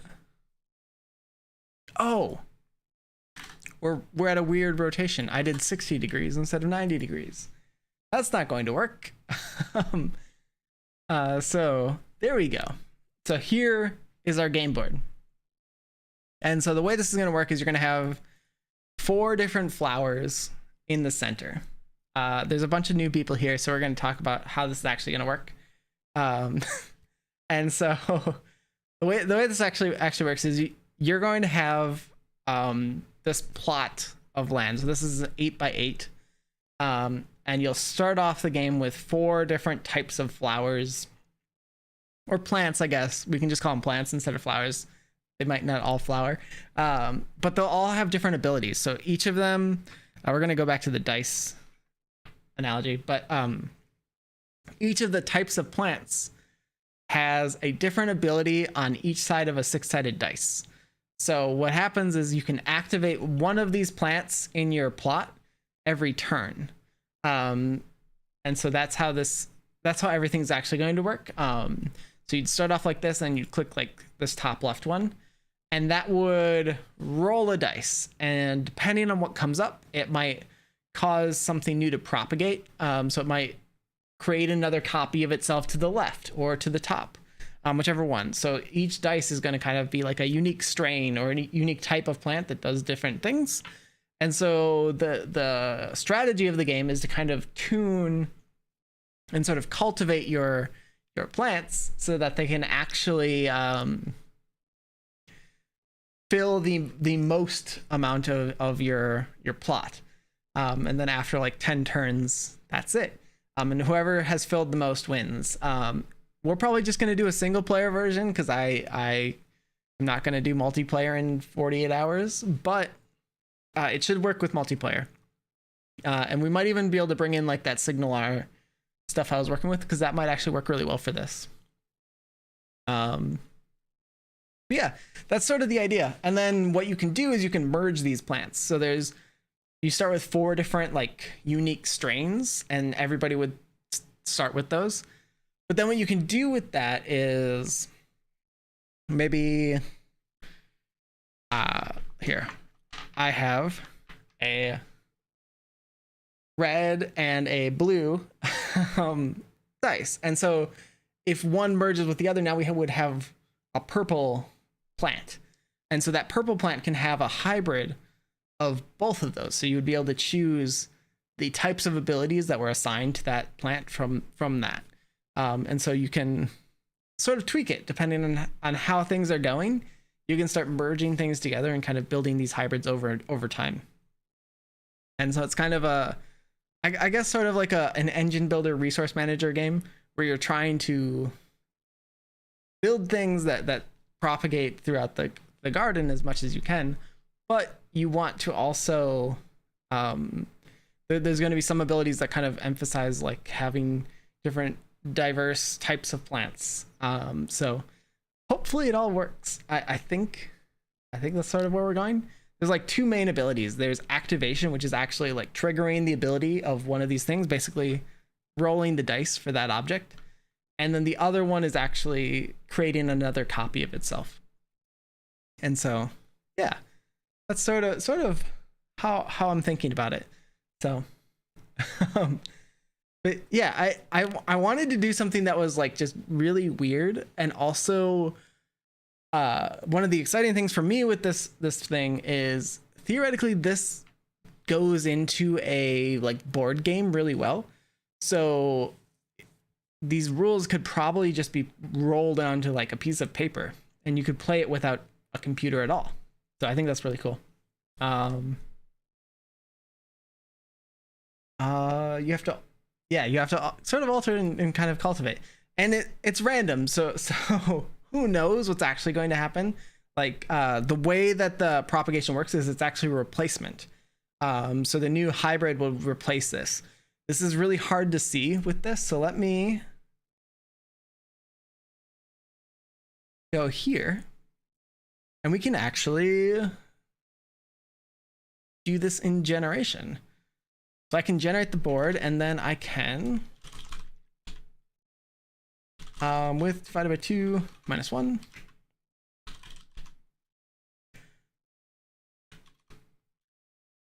I can do something like this and do parent.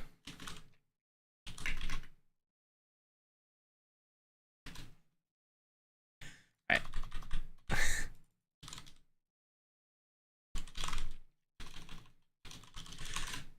These are temporary, just because I wanna test this out. We're going to do something like that. I think this should get us the 4 colors we want. And so we'll get these 4 different colors in the middle. Hopefully I did the math right. Nope, broke it. What'd I do? So we generate the board, assign the plots.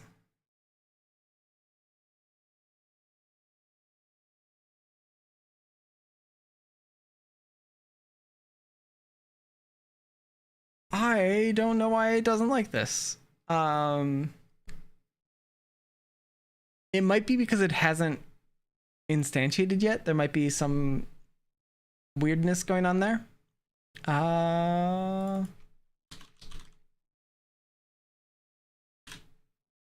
right. Now we're really getting into questionable territory, but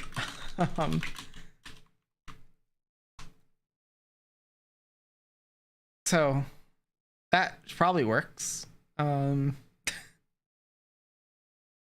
It's a little bit weird, but don't judge me. It's like 9 o'clock, and I've been working all day, so but if I run this, hopefully we'll get the colors, and then I can talk a little bit more about that, because we're kind of making progress. Nope. All right, still broken.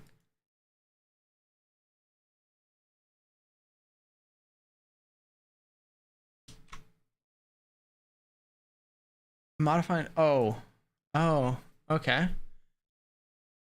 That's fine. Start. Cool.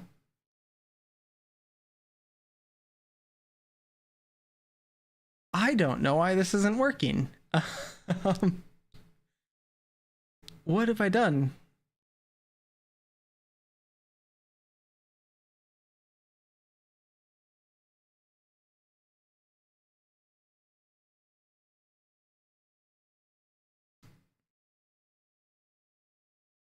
Because I assigned the parent, and then what's the other thing?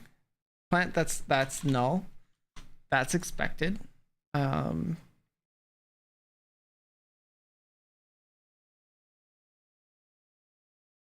Is it because this isn't instantiated yet? I'm wondering if that's the case. And then that just kind of makes some sense there.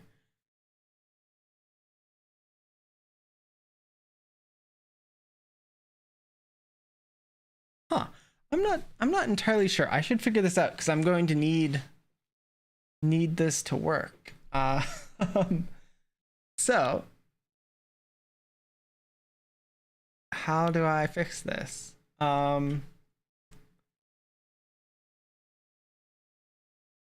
Because there are ways I could solve this that I'm just kind of avoiding.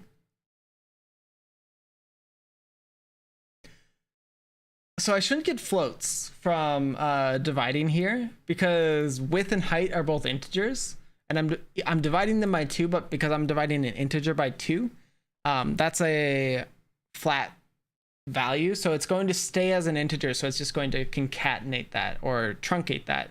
So like if I would get like 4.5 or whatever, that's actually going to just go down to 4. Just because it's integer math. So it should just work. I think we're running into an issue. I guess I should look more at the...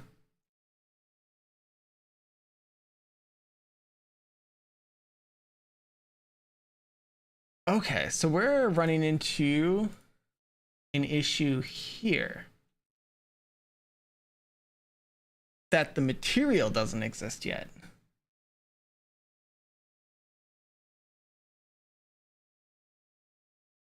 So I can fix this. If material, it's not null.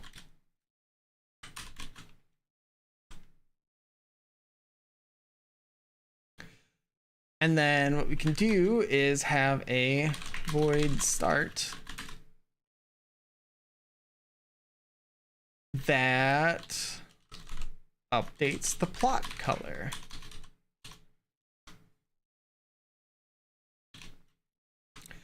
Right? I think that should work. Why doesn't it? Okay, that's just a warning. It's orange, which looks very red to me. But that's just saying it's very expensive to do this, which is fine. We're doing this at launch, so not that big of a deal. I'm going to put everything back into a start method because it makes way more sense for everything to just be all together.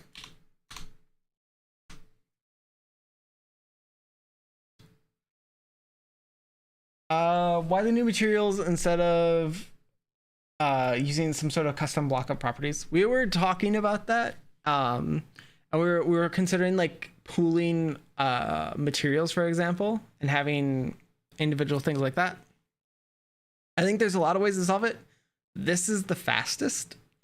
And so right now, this is a temporary, like, let's just get it working and build it out of spheres and colors and then add art later. And since I don't actually know what that art looks like and whether we're doing like sprites or we're doing materials or whatever, I'm making the decision not to spend a lot of time solving it. And then we'll come back to it later. That's sort of been my choice, I guess. But yeah, there's definitely better ways to do what I'm doing. So hopefully I've broken it in another way. That's interesting. What have I done?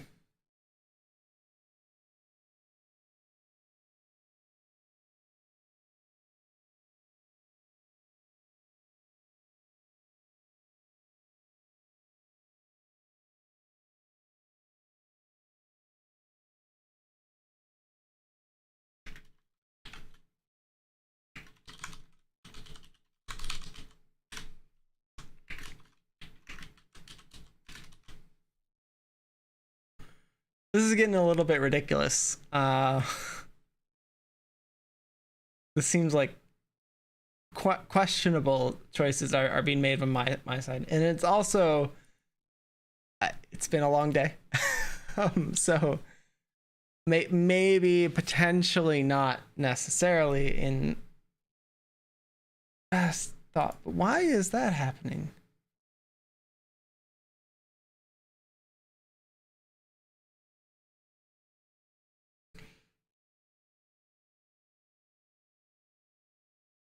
So I could put a delay. That when I was trying to the awake and the start, that was an attempt to kind of do some delay there. That's just how Unity does its object loop. The awake gets called first, and then you end up with a start right before the update, and then it goes into an update loop. So I could add some delay there to make sure everything had initialized, but it should be fine. So if we're calling this in start, the object should already be initialized, and so everything should be set. So I'm potentially making some other assumption that's just not correct. I wonder.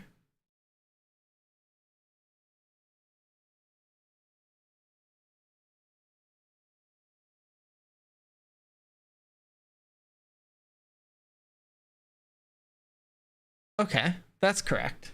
All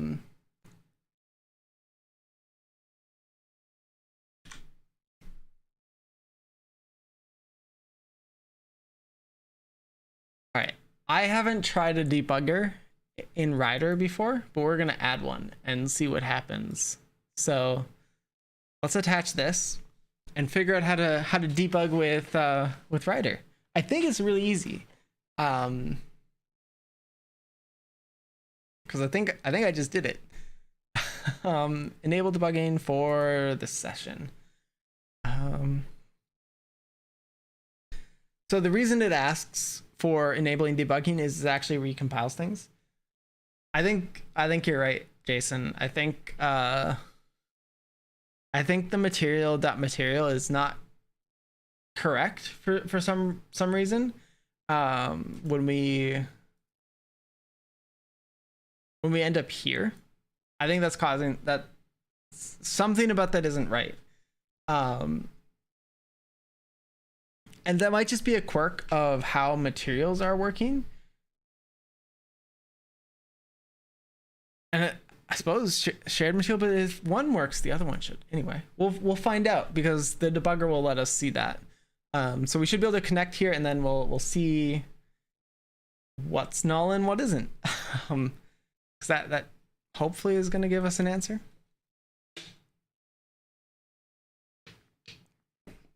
So it was working because the game had started. So we'd done a number of update ticks. And so I think there might be something weird happening because we're initializing this object in the same frame that I'm trying to set or get its material and get some of its properties out. And that isn't always a great choice. So I think that's where we're running into issues, is we might be trying to do too much. But we'll see. Oh, I'm waiting for it to hit the breakpoint. It's already hit it.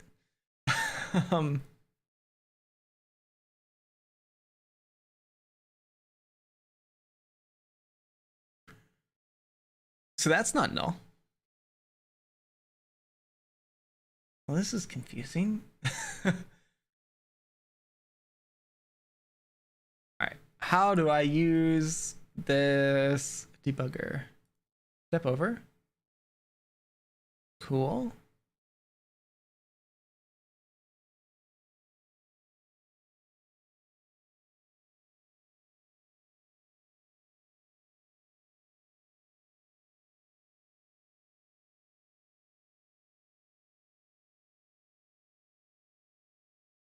Oh.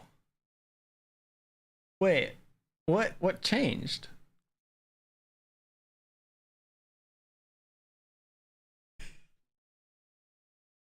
I I don't know what just happened. That's super weird. So we had everything correctly working. Everything was not null, but now it is. And I don't know what caused that. Huh. Uh,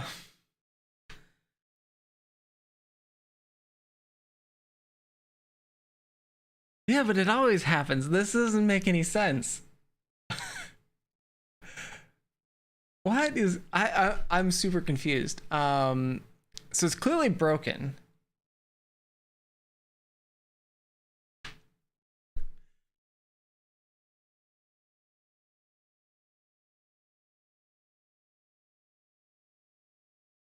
But why would it lose its reference in the thing it's working with?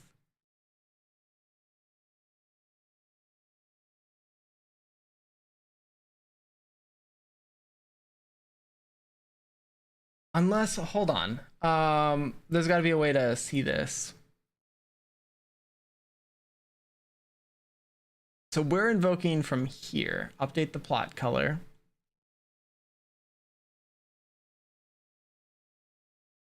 Which is triggering all of that.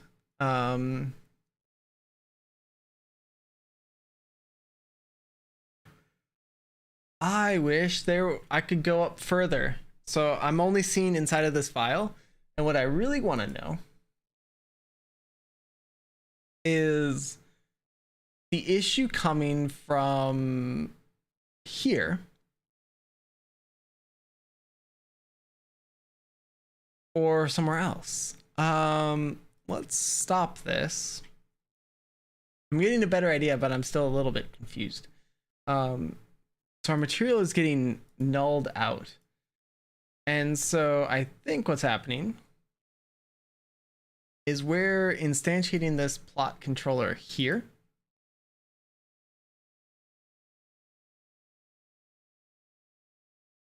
And so I think that's a mistake. I don't think that's what I think that's not what I want to do. Instead, I think I meant to do this. And I think this is just me being tired, but I was adding 2 of those, and I think this was going to cause all kinds of issues, but my assumption, yeah, there's the problem. We have 2 plot controllers, and one of them is null. That makes a whole bunch of sense. Oops. So that's my bad. All right, so anyway, cool. All right, it works. We might need to switch these colors, but we were trying to describe what this game actually was, and so we finally have this. So this is what the game is going to be. You have 4 different types of flowers that are all going to have different abilities at the start. And how this is going to work is you're going to like click one of these. I'm going to make it black if I click them, but if you click one of them, it will roll the dice for whatever abilities that thing has. And so if it comes up with like a 6, that 6 might mean spread up. So it will create a copy of itself that has the same properties, one above it. And then that's your turn. Other ones might be like activate all of the things in column 4. So it would activate the blue and the red. And then it will just keep going. And so theoretically, like you could build like a really long engine almost that does a bunch of stuff. It's going to be turn limited, so you probably can't build like something super complicated, but you can kind of choose how you want to propagate different things.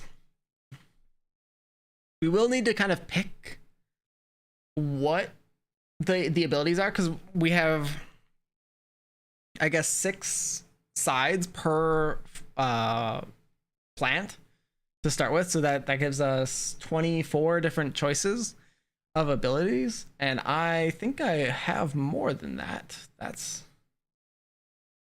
So these are the abilities that we're thinking of, which is activate a row, activate a random column. So that's 2. Activate identical plants and activate other types of plants, which is, so that's 4 total. And then sprout on both sides. So this would do left and right or up and down, sort of like a twofer. And then you can also have a directional that can do any of the directions, so you can go in left, right, etc. And the other one is like skipping a space. So you would go going back here. If we did this red one and it skipped to the left, it would end up over on this column 2 instead of in the middle there. So you kind of jump over, and that lets you get a broader field. But I think we're gonna end up pretty close to just like each of these options just having one side that it can choose, especially because each of the base flowers, I think we're gonna want at least one direction. I imagine how this is gonna work is some of the base plants, like maybe this yellow one can only spread horizontally by default, and the red one can only spread vertically, just as a way to kind of make them interesting. And then you kind of have to play to figure out how to combine things. I think that's going to be sort of the game, is figuring out how to select your moves in a way that results in the best result. And then if you ever end up out of bounds for whatever reason, you're out of bounds and it doesn't count, so you lose your turn. But yeah, that's the entire thing. So I think what we want now is I'm going to have it so if you click one of these, it's going to spread to something. So that will lead us into building actions, and we can go from there. So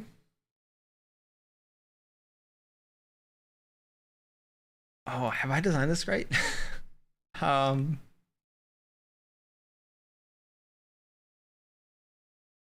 So I need to add a few things here.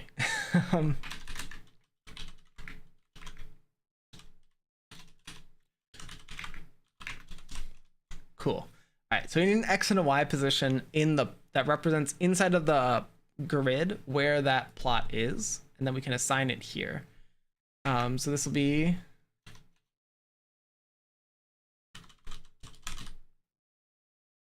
because I'm not doing that, so we're generating the board piece, doing all that, and then doing plots. X, Y, parent, X. All right, it's a little bit clunky, but it will work.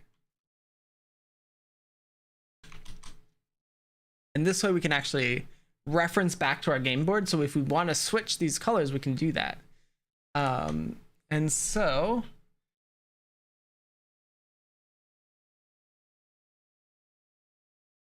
now I have all of that. Cool. Awesome. So game board, we have our get mouse down. When that happens, we can invoke that. So let's go and find our plot.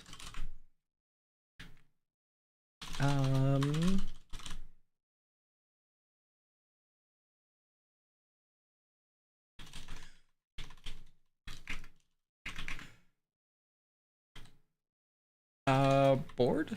What did I call these? Plots. X and Y? Yeah, okay. So this will go from the controllers X and Y and grab those. And then from here, I now have the actual plot that I'm referencing, which is the metadata about what's in there. And so that should... Oh, it might not be plot dot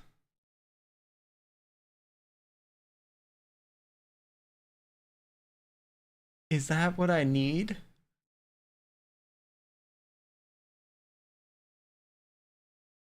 Oh, because I want to get the plant. Okay, that's what's happening. All right.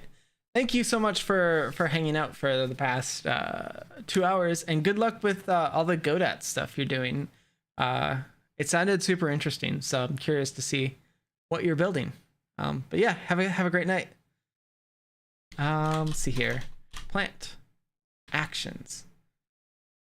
Cool. So from this, I can go and invoke the actions. If the plant is not null.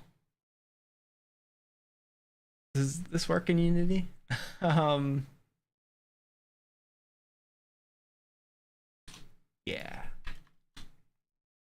There we go.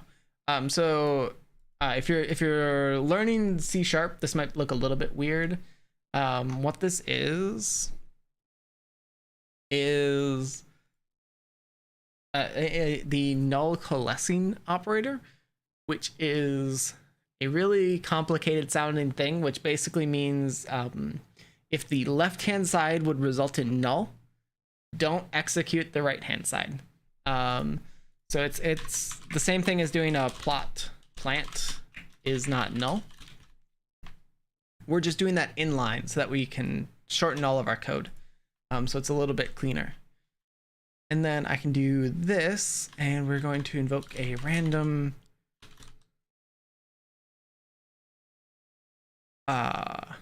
hint. Which version of random am I using? I think this is the Unity version, right? So next. Nope, that's not a thing. Just ranges. But range also does ints, right? So it can be a 0 to 6.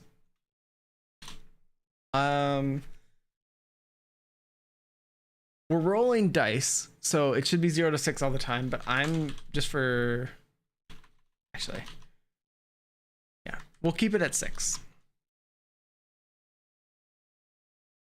Will we? No. I'm not gonna let that happen. We're gonna do 0 to the action's length. And so what that's gonna do is just kind of pick a random action and execute it. So var action, you can grab that. What doesn't it like about this?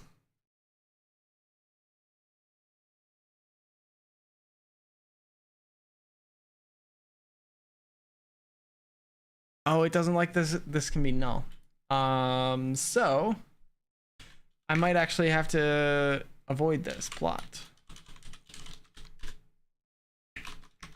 and do something like this.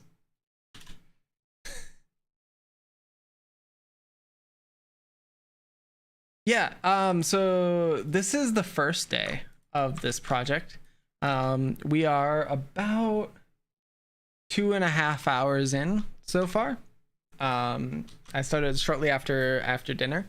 But after this, then we should end up getting most of it done. I usually get a lot of the work done on that second day. But this, I just kind of want to at least get like the framework working. I had a few different ideas for this, and so I just kind of wanted to prove that out. And then I tend to sleep on ideas, and then they completely change overnight, especially in game jams. That's just how that works.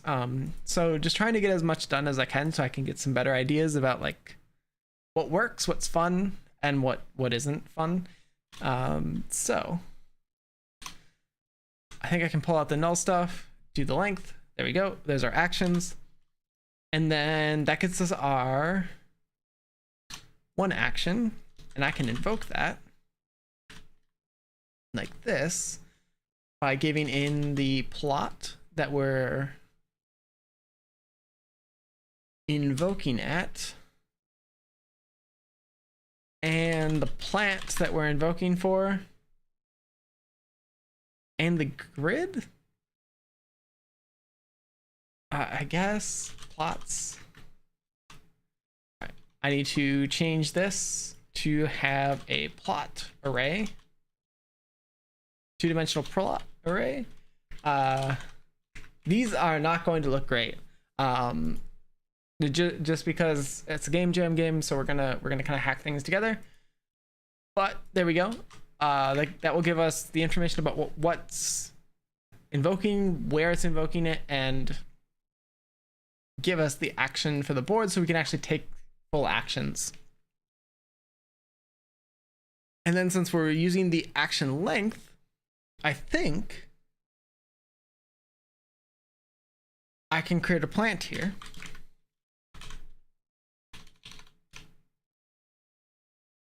Yeah, let's just try this. So plant, new plant, cool. Plant actions equals new plant action array, like this. These are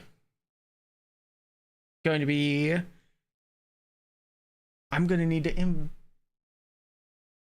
implement these. So let's do that. Let's do a new directional propagation.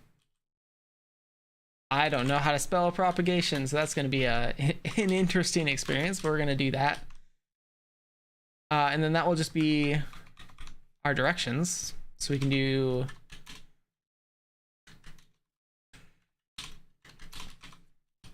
something like that. And then these need to be, oh, my mouse is being weird. There we go.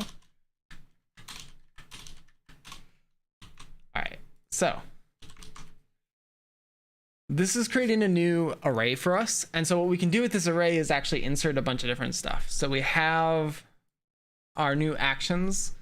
Eventually these will be preset by type, but for now we're just going to have all of them be the same. And they're going to propagate across either vertical or horizontal borders to create this. And it'll all be randomly selected because of what we wrote below. So I just need to create a class that implements this, which I can do by doing this. Yeah, okay, that's fine. And it implements that.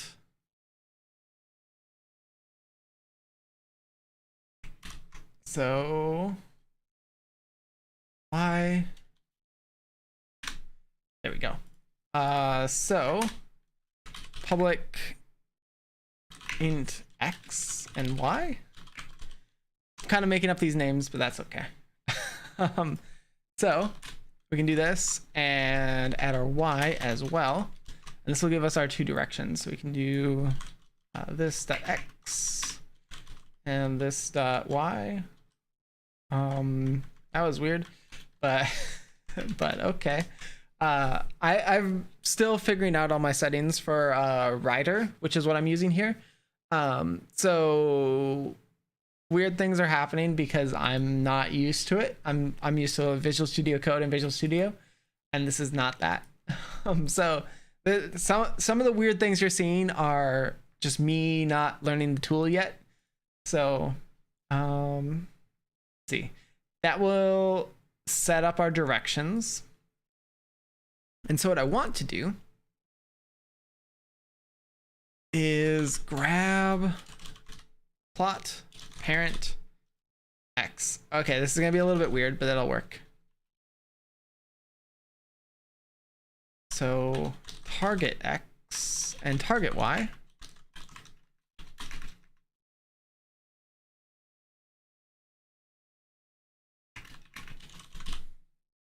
Parent dot x and target y. So this is taking our direction that we're moving and doing this. So when I was defining what I wanted to happen, I wanted to do directional that supported both diagonal and along a single line. What we're doing right now supports both of those. I also wanted to support going in both directions, or sorry, skipping over a single thing. And that also is supported by this. We can just pass in an x equals 2 and it should just skip over. So that should all work. And then what we can do is just check if it's in range. So if x is greater than or equal to 0 and less than our plots dot get length of 0. I'm doing pattern matching. That's not going to work.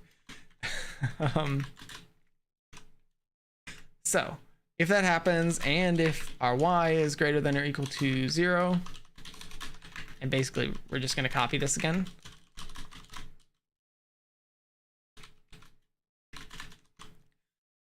So if we do both of those, then we're in range, or we're inside of our game board, which means I can actually take an action. So we're going to grab that new target at target x and y and assign the color equal to our current plot's color.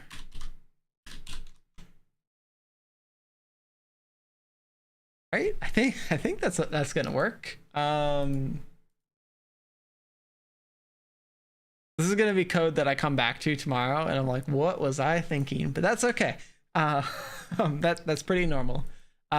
So if I run this now, what we should be able to see is we should be able to move things. So if I click this yellow, nothing happens. That was anticlimactic. What did I do wrong? Am I not invoking my action? That seems like a really... Yep. All right. We have to actually assign this whole thing that we created here. Otherwise it's not going to work.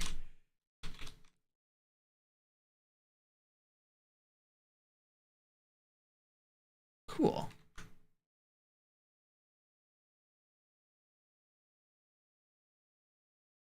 And really, I probably only want to support this on these plots, but we're doing this instead, just because so much of this is going to change over the next whatever. But if I click yellow,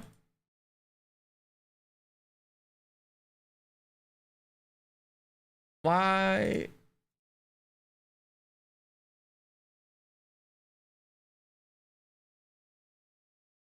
So this isn't going to come across at all over the over the mic, so I should probably say, but I'm clicking a bunch and it's not working. And I'm not sure why.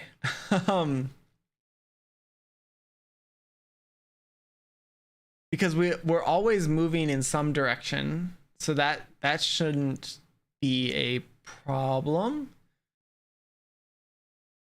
Both of those make sense.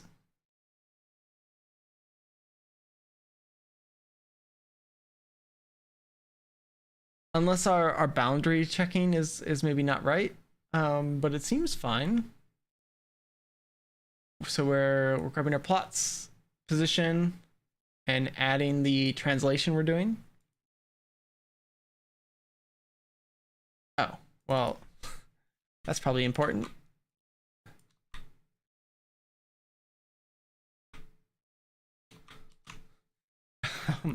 So in this case, X and Y are not actually where we're positioning it. That's we want to work with the target. And so I was using X and Y. That's just going to be plus or minus in there. So half of them were being ignored anyway, just right from the start. So that's not good. Hopefully that's fixed now. And what should happen is every time I click, we should get something new. What you might not see is if we roll, like, now this red has two adjacent reds. And so half of the moves that red makes are no ops because it's going to duplicate into itself. And that's sort of part of the strategy of this. That's why that skipping over thing is kind of useful.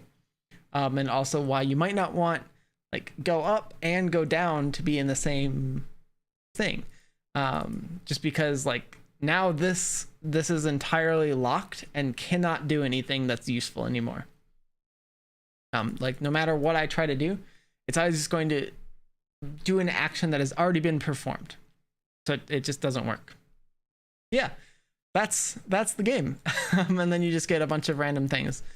We can fancy this up a bunch with cool colors or something. But yeah, I think that's mostly it. I need to figure out how to actually merge things. So maybe, well, I guess we can do that now. There's no reason we can't. What's the best way to do that? I think this will work. Var new color.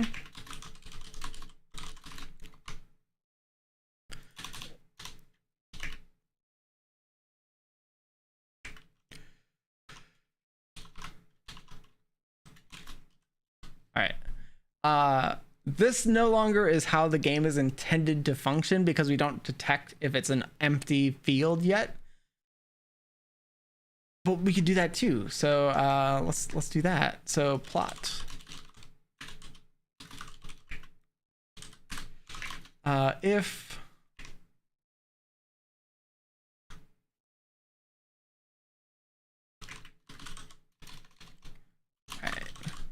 sorry, I'm thinking a little bit too much about this, but I can close this off a little bit. There we go. So if our target color is equal to black, which is the default for all of these things, it's gonna default to a empty color. I need to make sure that happens, but if it is black, then use this instead and merge them. But I want to do it if it's not black, so if it's actually has another color, and we can detect that probably even better by looking at the plant if it's not null. So if it has a plant is not null. There we go. Cool. So if our plant is not null, then it has a color that matters. If it is null, then we don't care. That way I'm not hard coding it to some behavior like requiring that the color be black if that means nothing, and then I can no longer ever use black again. This avoids that. So now we can actually use null. If the plant is null, use this, and then we get this new color. And then what we can do with that is assign it here. So now our new color gets assigned and would be merged, which means hopefully we no longer can lose the colors. We'll get hybrids. This isn't how hybridization is going to work in the game, but gives an idea. Okay, it's not kind of working. But yeah, that's I guess sort of what I'm picturing, where we can kind of hybrid things. So now this green and the blue turned into a tealish, and that's going to be some combination of them. And you can see there's like a bunch of different shades because they're different things. It's not quite doing what I expected, but that's okay.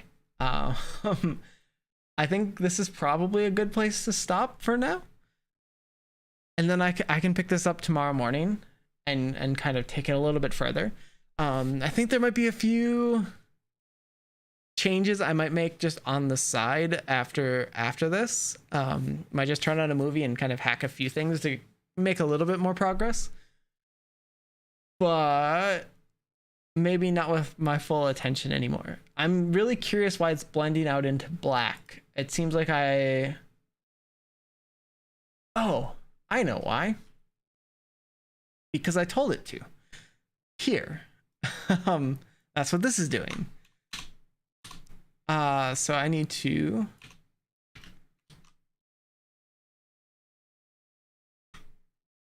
do this instead. So we create our plant. It should be fine if it's a duplicate. And this is going to cause a whole bunch of issues because I haven't developed this yet. But I can do this at least.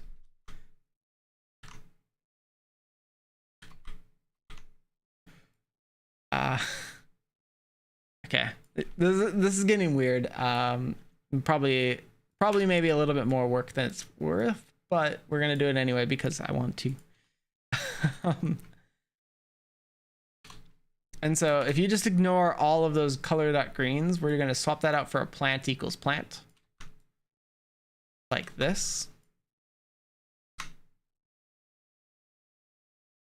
Let's at least have some order here. So if we do this, now all 4 of those have plants assigned to them with actions. And so they should be able to spread. And then what we can do is when we're updating things, when we're performing this action, I need to make sure that when it's updating the color, it's also adding the plant type. So target X and target Y. Dot plant equals our current one. And this way the plant itself is propagating across and we're keeping that reference between all of them and then hopefully making it really nice. And that way we can actually compare because there'll be one plant reference per type of plant. And so they can be compared more easily. Okay, cool. Yeah, and so now we're propagating the same type out into our game board like this. Cool. Okay. This is more like what I was hoping for. So I like this. We do need some action, some UI or something that's showing what action is being taken. Because right now when nothing happens, it's not clear that you made a move that would duplicate over itself. It's like clicking this blue and then it propagating up into the other blue doesn't mean anything. Need to figure that out. I also am probably going to spend tonight thinking about the defaults for what all 4 types of plants should do. They have 6 sides. So we have 24 different things that can happen in a game. Certain things should probably have multiple, but I'm not entirely sure. I also want there to just be lots of options, so you should be able to build some interesting things. Yeah, I think that's mostly it. So I will, I think, leave it here.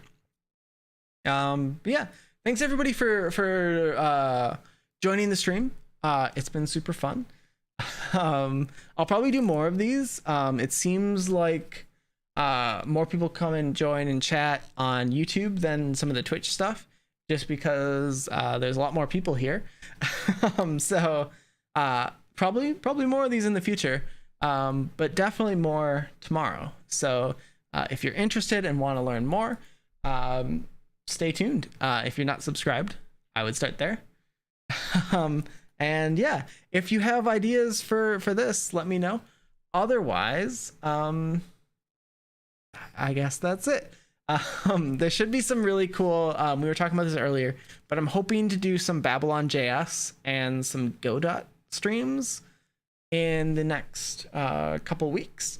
So if you're interested in those and maybe Unity isn't your thing, hopefully that is. And if not, then that's a thing. Also, since some people don't know this, but I have started doing DevRel at Microsoft, which means you can actually come and hang out at events that I'm at. So if there's something interesting happening and you happen to be in the Bay Area and you want to learn some tech stuff, we actually host live events. So you can come into those and learn about different things. It's pretty neat. Most of that is cloud focused. So if you're interested in learning more about Azure or something like that, consider dropping by, saying hi. But other than that, thanks everybody. I will see you tomorrow. And thanks for hanging out and making it a fun night. So see ya.